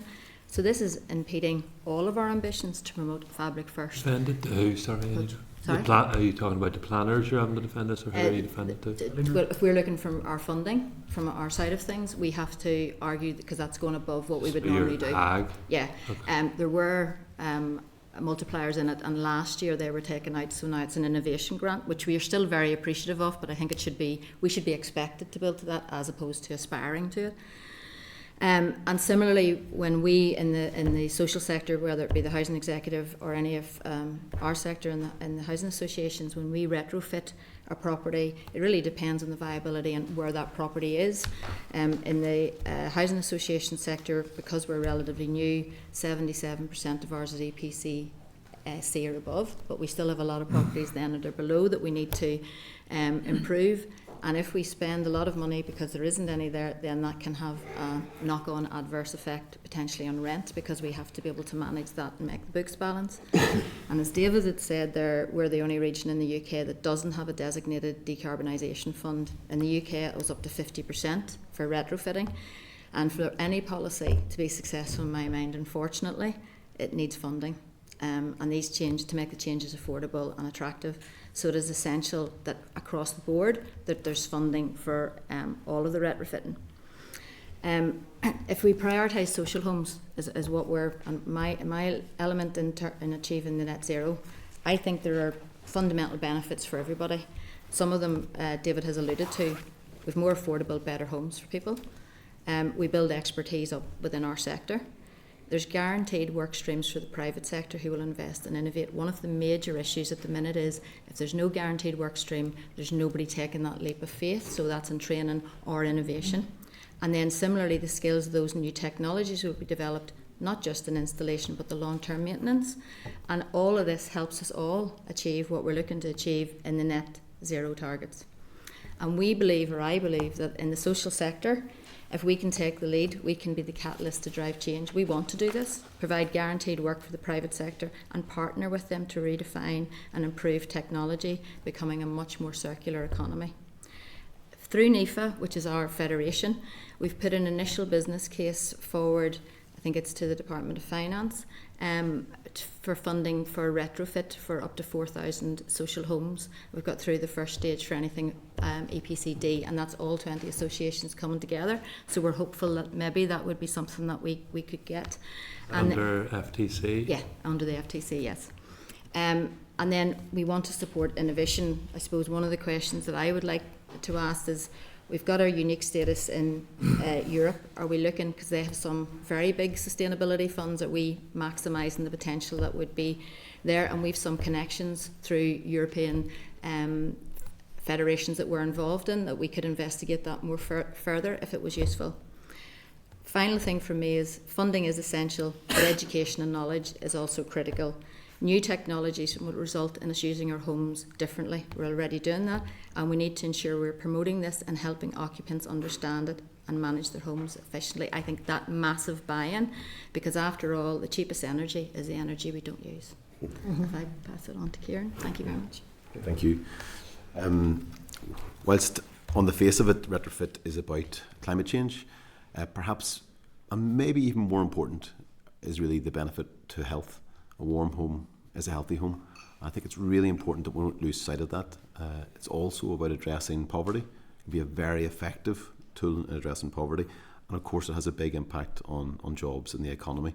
So whilst we might start from a climate change perspective, and that might be the legislative driver, it does have the lots of other big positive impacts. And one of the challenges in this is it's very cross-cutting. And whenever things get cross-cutting, they get complex, it's unclear who's taking the lead. And sometimes when it's unclear who's taking the lead, then no one takes the lead, or people take the lead in bits and pieces, and then you have a very uncoordinated approach which doesn't deliver the results that anybody wants to see. So one question for the committee that you could help with is if we could get some clarity on who is leading on the retrofit of homes.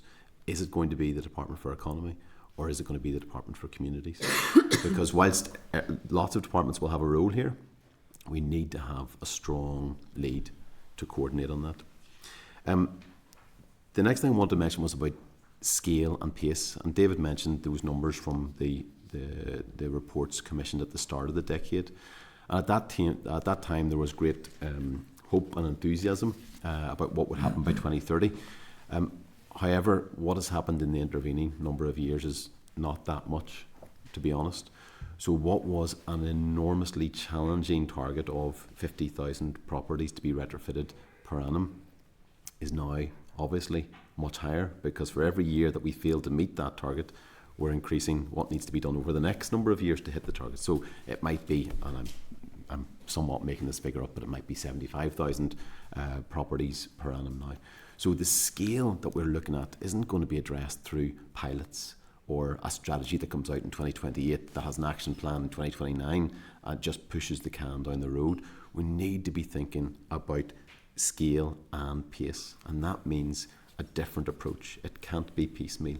We need to think about area-based approaches where street by street, neighbourhood by neighbourhood, there are large-scale retrofit programmes going on. And one thing I think is worthwhile coming back to, I'm not a big fan of the term retrofit because it means a lot of different things to a lot of different people. And to a lot of people, in terms of everyday, the average person, it means very little, in fact. So just to kind of highlight, ultimately what we're talking about is reducing heat demand and, very importantly, bills, reducing the bill, reducing the electricity bill potentially through the use of photovoltaics and battery storage, and then lowering emissions from the heating system. And that doesn't necessarily mean just the heating system of an individual property. It can be through a much more coordinated neighbourhood approach. And then very briefly, just to talk about some of the challenges. We've heard about funding, and there's no doubt about that is an enormous challenge. But another one is disruption. And I would advise you not to underestimate the potential challenge of disruption in retrofit and stopping it from happening. If somebody says, do you want somebody to come into your house, and it's paid for and they'll do all this work, but you're going to have to be out of your home for a period of time, or it's going to be very disruptive, a lot of people will choose not to do that. So we have to look about being smart about the level of disruption and what is the minimum level that can deliver the maximum benefit, because it's much more likely to happen then. Another big challenge is across tenures. If I talked about a neighbourhood approach, that typically will mean you'll have multiple different tenures and many different grant schemes for different positions for people. That makes it very difficult to deliver across tenures in a neighbourhood, but it's a challenge we need to tackle. Embodied carbon in the midst of all this, we can't forget that there's an upfront carbon cost to retrofit, and what we don't want to do is end up expending a lot of carbon to retrofit a home in a very wholesale way, which takes many years to almost catch up on through the carbon savings on an annual basis. It was mentioned there about the risk of doing it badly. That, I think, is something that we can't underestimate, the serious risk with retrofit of taking a healthy home and potentially making it unhealthy. So we need to make sure that the process is well designed. I think really importantly, checked afterwards. Yeah. That idea that somebody is going and checking, has it been done correctly? And that has to be an independent person. The idea of marking your homework when you do the work, it really is not the way to go.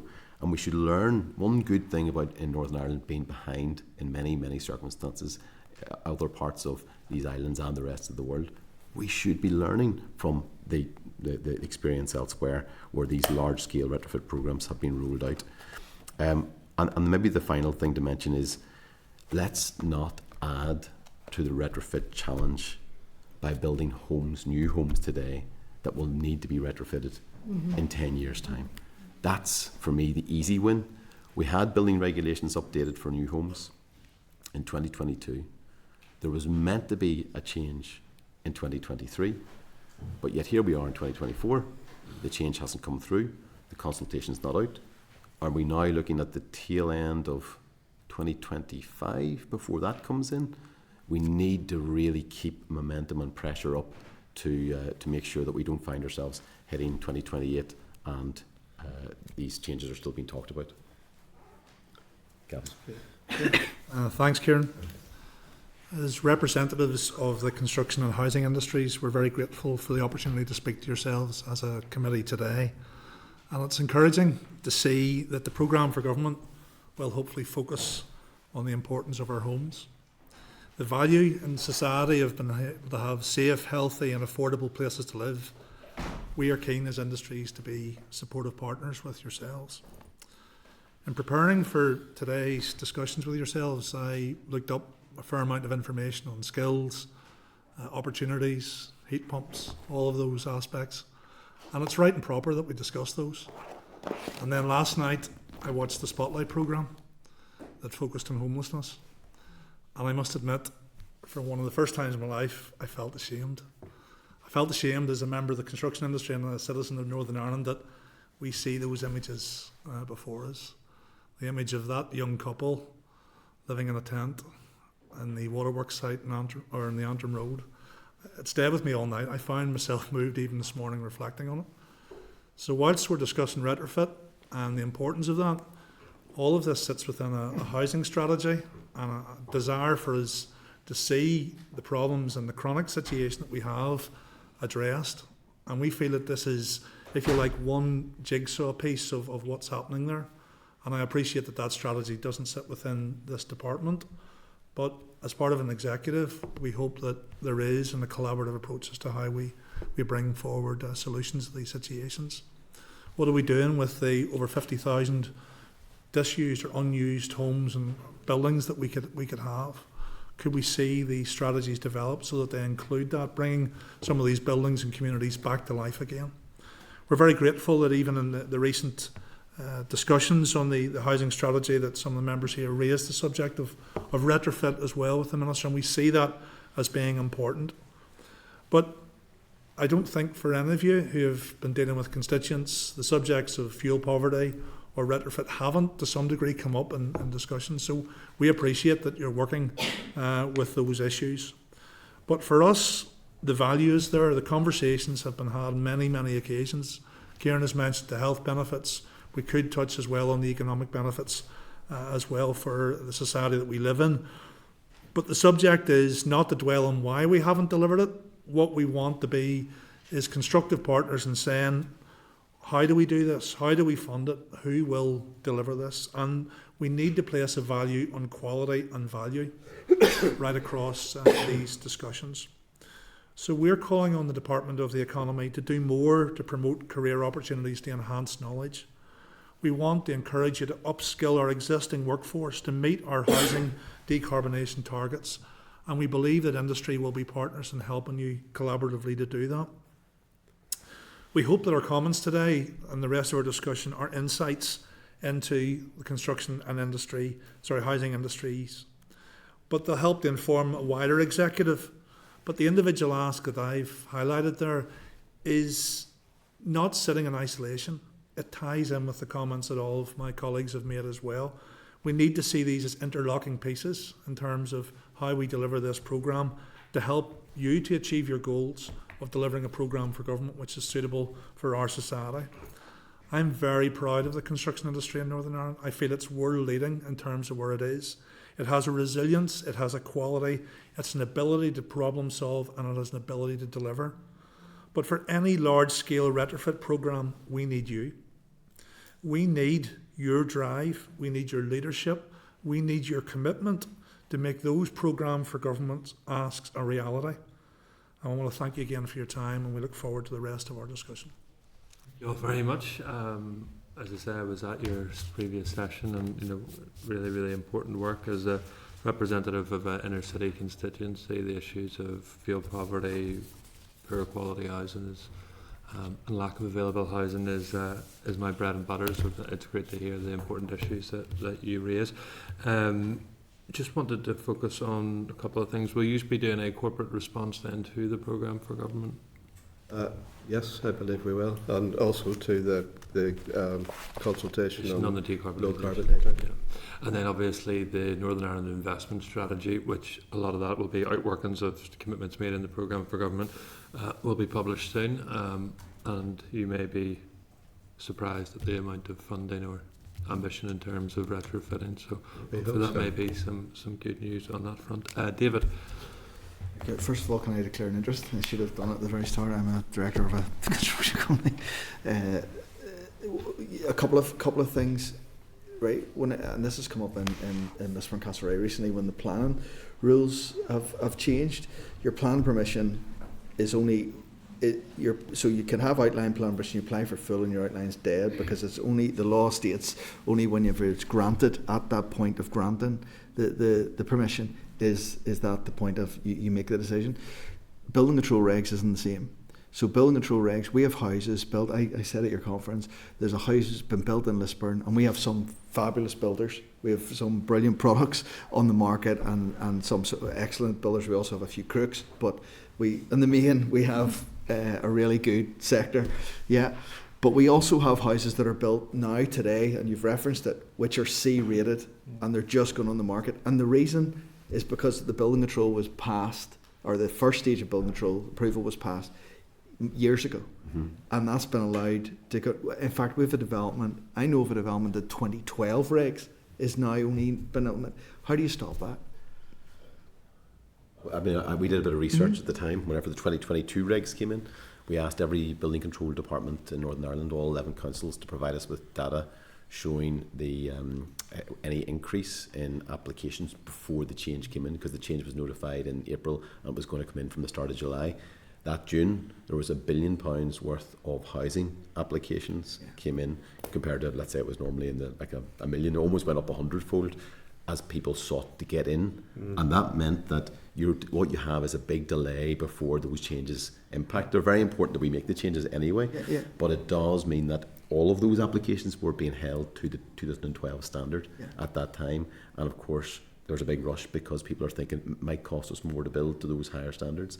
So I think we need to be that needs to be timed out, that if you haven't actioned it within a certain period of time, it needs to then be, you have to reapply. For me it's a very straightforward rule that, use it or lose it. That idea of, you've got your application, you snuck it in before the regs changed, but now you have to build it out. You can't be waiting for years and still doing that. That's not a Northern Ireland thing. I mean, it happens all over England. The big builders do that every time there's a change coming. But I was in Nibrac for 2 periods from 2011, I think, to 2017, and it was discussed at the time that the regulations would change then, so that if a house foundations weren't dug by a certain length of time, then the next set of the more updated set of regs would apply, or reapplication would be required. So I can't say exactly where we are now, but as Kieran says, I think that'd be very simple to do. I think too, one of the other aspects with it too, David, is that whilst those planning applications are in place, and speaking to some developers, they recognise that the market will dictate to some degree what they build. So they may naturally have to upgrade the quality of what they do, because that's what the consumer is asking for. But I agree with Kieran, when you have a date that people are working to, it is that sort of fire sale to get to that position. It's not good, and we want to see a higher standard, but that's the reality, unfortunately. Can I maybe just add as well, we do ask people, because we set as an EPCA, but you have to go in for revised planning because of PV panels and things, and that system could be made easier, because that is a betterment. You're not really changing it, so that you should be encouraged or actually discouraged, because a lot of developers would actually do it and say, that's my next question. it is a market requirement, but it's going to take me another 12 months. Why would I do this? So I think there is something about I agree with everything they said, but we need to make it that it's an attractive thing for people to do. Even for us, for delivering social housing, we are asking for EPCA, but you have to go back in, and then there's a whole timeline on doing that. But I think it could be a very quick and easy fix, and I would agree. I think if we can get the education out, people are starting to learn, and because everybody's bills, regardless who they are getting so high, people want and are interested in what their EPC or what the energy rating is, so that will be driven. But the more we talk about it, the more that it's out there, people will feel comfortable about it, and their expectations will drive that change as well, I think. My next question was that, so if you want to put in an upgrade of a developer or a builder wants to put in, then you're back to the start of full plan, or going back through a planning process, which takes forever. So that doesn't happen, and so we're creating a problem by our legislature is creating a problem. Quickly then, just because I know we're short of time, but I'm looking at the fabric first bit. Okay, Can you kind of expand out fabric first? So you say on the document, it's just to understand so the performance of building materials, coupled with technical solutions, and change of behaviour around energy needs improvement. Whenever you're saying that on one hand, and then we have the spray foam on the other, how can you give confidence to people that is easily done? And that spray foam thing was a particular thing. You used to see it advertised in Sunday supplements every week, but that you're encapsulating the roof timbers there. And once you've done that, you can't see them. And there's a lot of mortgage companies now will not mortgage a house unless that's taken out. So I think that it's the whole thing about one-stop shop. Building up a database. Part of the reason of concentrating initially on the social housing sector is that all that knowledge will come at scale quicker, and we would hope that knowledge will be available to private citizens. There's no grants at the minute for upgrading your own house, so we would like to make it as easy as possible for people to do it themselves and see the benefit themselves.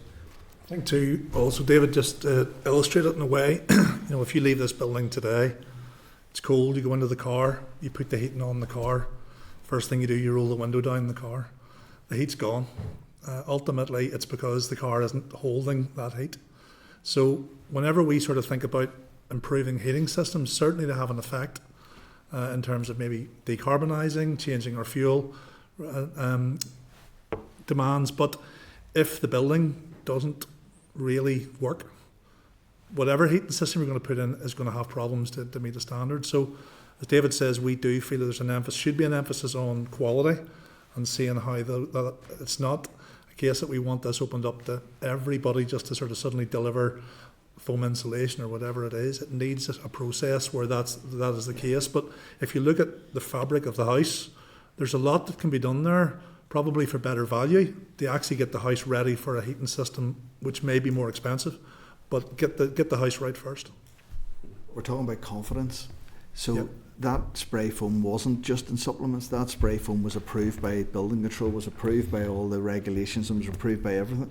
Not necessarily. There was two different elements. There was two different products, but everybody, and I've dealt with constituents, everybody that had any spray foam is now been, even though products are approved. Yeah. And so how do you, if you're saying to change products and change construction, I'm agreeing, but how do you give confidence to people if they invest in this, that they're not going to get hit with another bill because of you went too early and you have to wait? We're traditional kind of people in that sense. I think maybe on that, think of timber frame. For a while there, nobody would use timber frame. It's got much better. We use it all the time.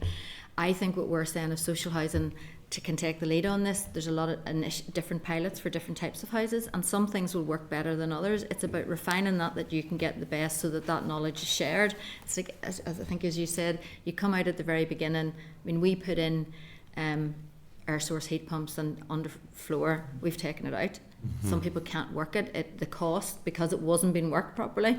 That's the education piece. So I think there's a lot of pieces. Just I don't think it would be easy just to say this is it and it works across the board. I do appreciate that, and there's new products, but I think that's also the part of the innovation where something doesn't work well, like batteries. They're quite small now. How do we utilise those? I think there's a lot of real positivity if we work together and drive those and drive the poorer solutions, if you like, or the less effective solutions. But I don't think there's one answer today saying this is what we do, and I think that is the issue. In terms of building confidence, I think it's a massive issue.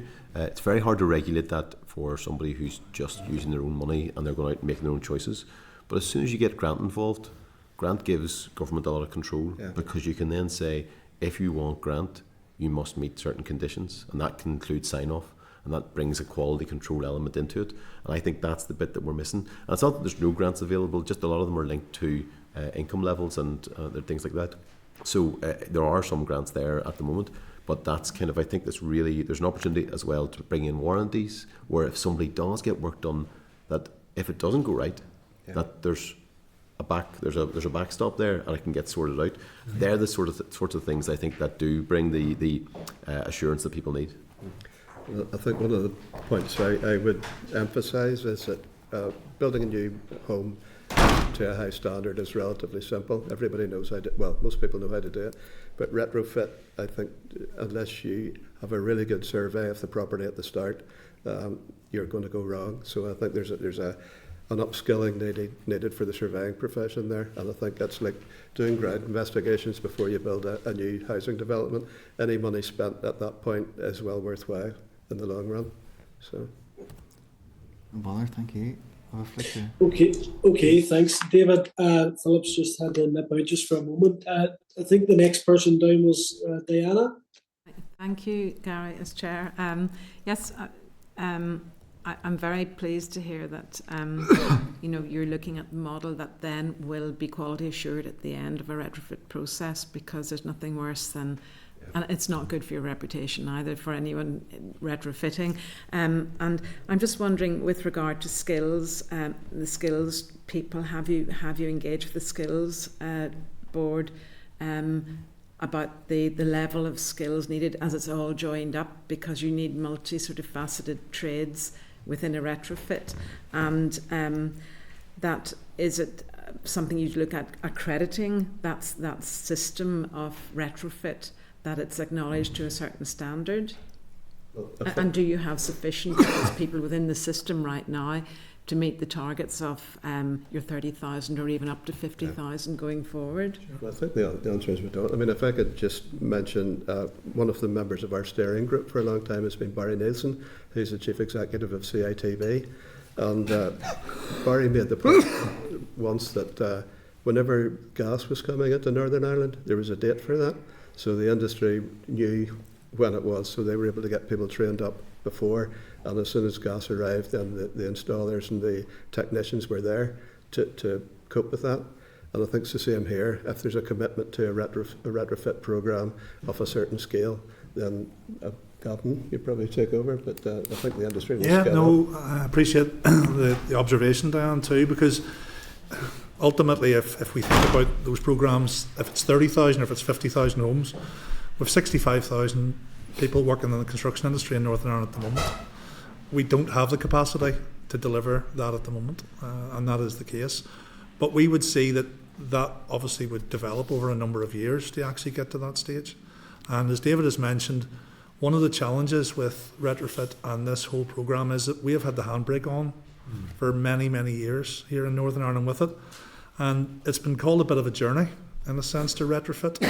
And it often, kind of, my own mind kind of likens me to those holidays where I'm getting in a car, going with my parents to Sligo or Donegal, and you're going, are you there yet? Are you there yet? Are you there yet?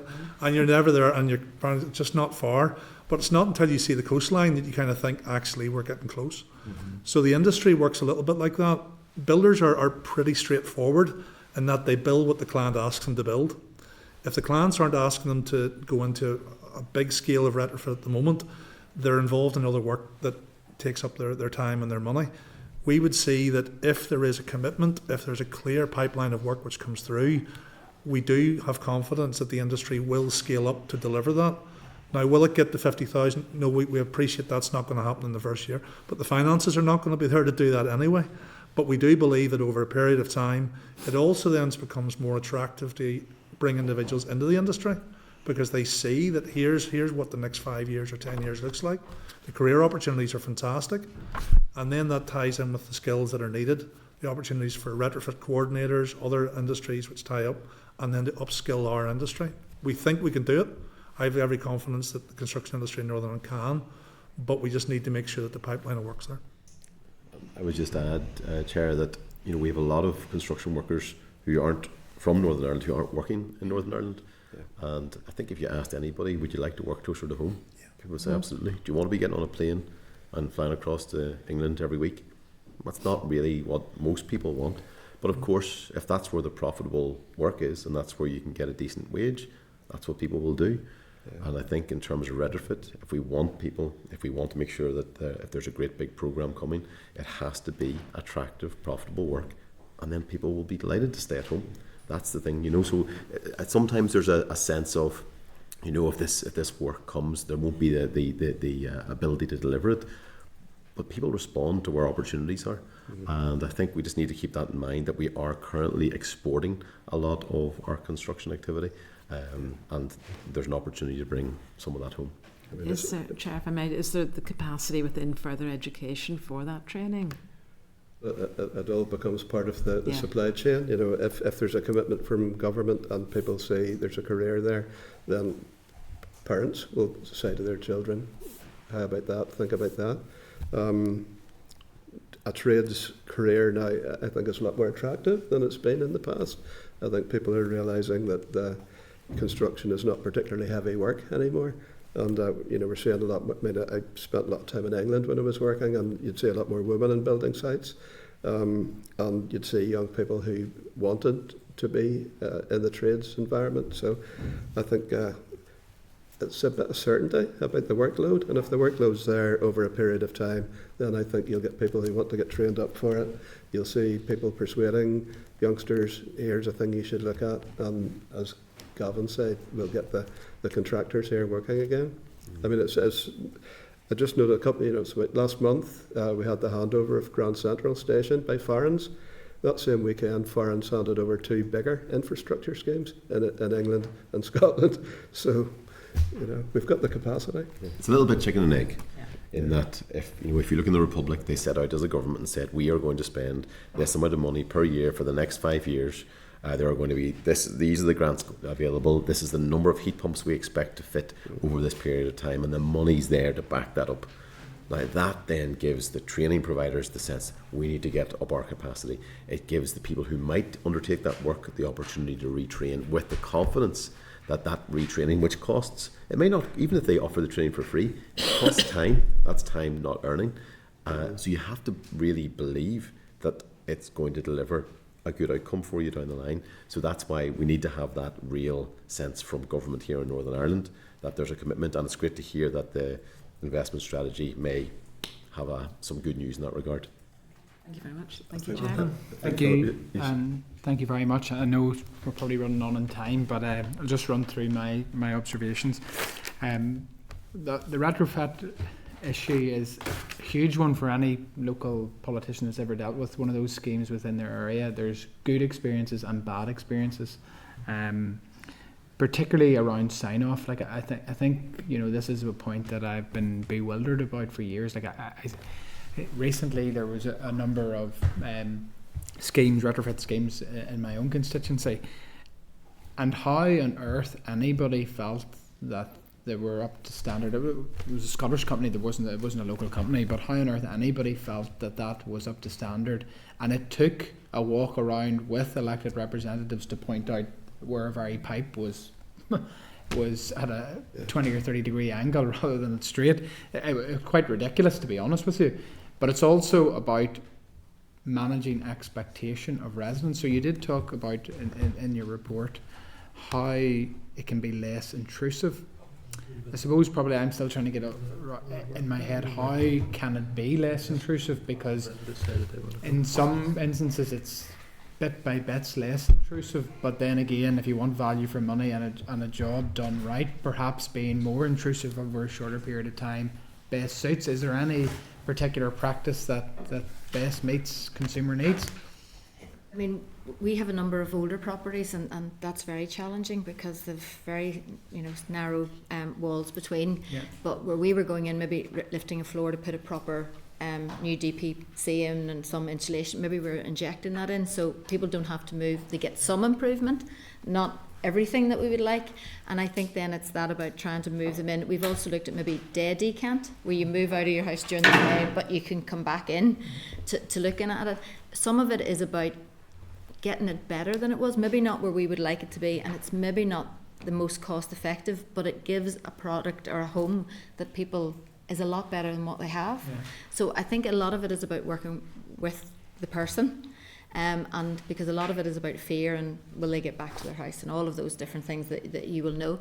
It's also talking to them what doesn't work worst for them, if that makes sense. So can you look to do that? But it is messy if you're re-insulating the whole inside of a house. You're taking it if you're skimming up walls, it's not going to be easy. But I think if you're going in and said there's the top job, the Rolls Royce job, here's what, and this will get you this, then it's trying to talk and see what we can what we can do.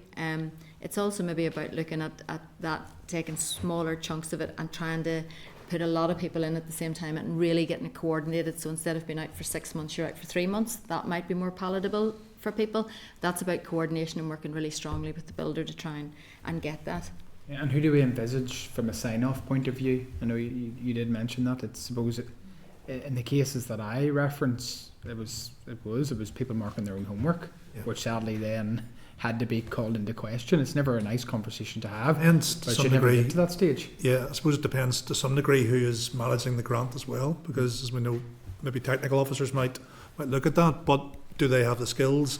We would see, I think as Kieran touched on earlier on, that there would be an importance of having professional, surveyors or individuals who have that as their role to really concentrate independent of the companies who are delivering it, as perhaps as part even as a warranty scheme that's in place for consumer confidence as well. So those things we hope build layers of confidence that as that develops, we see it. Anita's touched on the challenges as part of the Belfast City Council. There's the retrofit hub that a few of us work as part of as well. So we've discussed how even for companies having a number of properties to develop in an area, how that speeds up. If you could imagine having a street of maybe 6 or 8 houses out of that, rather than one house and moving in other areas, that has its own challenges. But as those things scale up, we believe that there will be efficiencies in terms of time and cost, without losing the value and the importance and quality. Yeah, so I suppose that finishes me Sure. on my final point, which is when we think housing schemes and we think retrofit, we think housing executive. Now the housing model, it's very, very different than what it was, even 20 years ago. And I've seen this firsthand, whereby because of the mix of properties within a geographical location, that it becomes very, very difficult then to have a cost-effective project, but also given that it is older stock, appearance means a lot. So you do have people that opt out, and essentially this scheme in itself, is compromised by that lack of coordination. How do we overcome those issues? I don't want to put words in Anita's mouth, but I think if there was a programme and funding for housing associations to do a significant retrofit scheme, they would have a look at that and see where they could get the most bang for the buck, if you like. See the low-hanging fruit, all those cliches. We have, as I said, a number of older properties in the association, as does other, but we don't own whole terraces. So we can do work, and the property we don't own has rise and damp, and then all the work that we've done is undone. But there's nothing for us to go to those people and say, we could do like an old-fashioned enveloping scheme, so we'll put windows in for everybody, we'll insulate. I think some of those schemes you could do. We bring in professionals, so we'll have a built-in surveyor, we'll have a clerk who works on a job to try and make sure that product, and it has to be signed off. So I think there are opportunities for us to work on those if we're doing it, especially if the association in question has properties there, then it would make sense because we're already project managing something, and then that's a scale that would be beneficial, and we're used to maybe more of the paperwork that is required for it, which again for a lot of people that's the big turn off. It might be getting it for free, but as you said, it's just too much hassle. I should say, in terms of, we've spent a good bit of time in the Belfast Retrofit Hub looking at this issue of disruption, and property type really matters.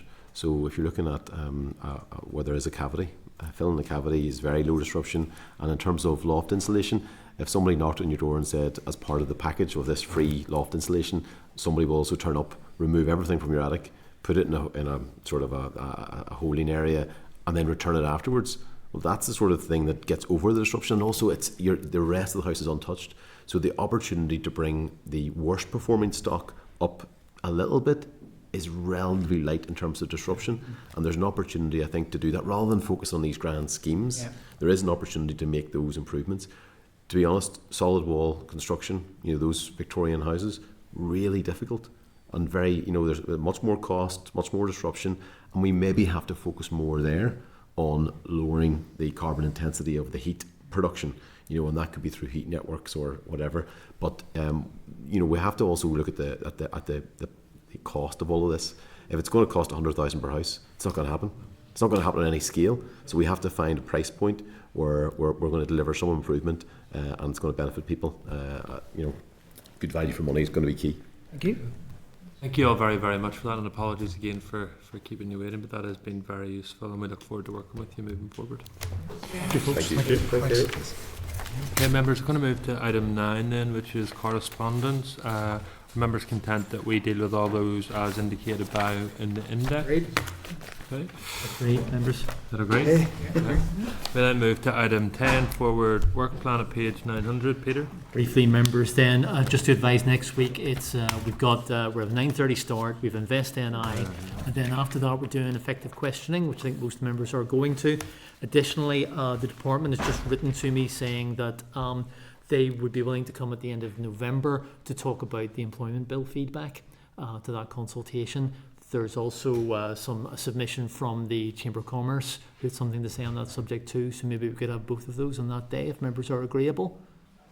And finally, on the 23rd of the 10th, Ulster University are bringing a party from the University of Mosul in Iraq. There's a UNESCO project to rebuild it, and they just want to meet with members, have a look at the work of committees, have a meet and greet and do some photography if that's okay on the 23rd. That's our meeting day, Wednesday. And then what day do we fly to Iraq? I can't afford it. Indeed. I'm unable to attend the informal meeting between Justice and Economy. On Tuesday. Yeah. It's on Teams. Yeah, Remember that? I'm in another meeting. So. Yeah. Okay, no problem. Cheers. Thank Okay. you. Any other business members that do want to raise one issue that you wanted to raise at the end of the meeting rather than at the start to get? So I've received considerable contact from employees of Ulster University and other members in relation to my role as chairman of the committee about recent media reports about appointments of new professors and the creation of a new... I don't mean raise this to be party political, but just as my role as chair of the committee that has been raised with me, given our oversight of higher education and employment law here in Northern Ireland. You'll have heard the Minister say yesterday in response to a question that it may be something that the committee may wish to look at. I don't intend to labour on this for too long, but keen to take members' views as to whether you think we should invite Ulster University so that we can settle this issue and then move on to other items at some stage. Happy with that. If that's the proposed way, we'll bring the university. Happy to propose if that is a proposal or if you need it. We'll bring Intertrade UK in as well for their appointments. What? If we're looking at appointments of political, it was raised yesterday in the chamber by a member that wasn't a member of a seat that was, like, the irony was out of off the scale. You had a member that of a party of your own party that raised it, who's just here onto a seat, isn't elected in, but the elected seat wasn't even within the party, raising it about that. And the irony really was shocking, to be honest, in that. And but the other bit of that, you've Intertrade UK brought up, and there's appointments there, and that's also the only point I would make on that, David, and I'll not get into the party politics of the whole thing, because I'd not use my role to do that, but we are not responsible for Intertrade UK. We have responsibility for employment law and for higher education here in Northern Ireland. All I'm doing as chairman is raising the fact that I've been contacted by staff of the Ulster University and by other members who asked that we as a committee invite the university forward. And my role is just to put that forward to the committee to take their views on that. Happy to do that. Happy for that to happen, but a lot of it's a lack of grace when somebody loses a seat as well. Listen, we can make those points. All I'm doing is seeking the committee's view on that. So if that's agreed, we're content. Jonathan, did you want anything? No, I'm content. I know Intertrade UK. I think we have asked from the Windsor Framework Scrutiny Committee for them to come to see us as well. So hopefully that will happen. Okay, agreed. Very good. Thanks, No Chairperson. problem Thanks, at all. members. Does any member have anything else they wish to raise at this stage? If not, colleagues, then the informal meeting between the Justice Committee and ourselves will take place next Tuesday, and the formal meeting of our committee then will take place next Wednesday at 9:30 a.m. here in room 30. Thank you all for your patience. I know that was a longer meeting, but very productive, so thank you all for your attendance. Committee Room 30, Sound.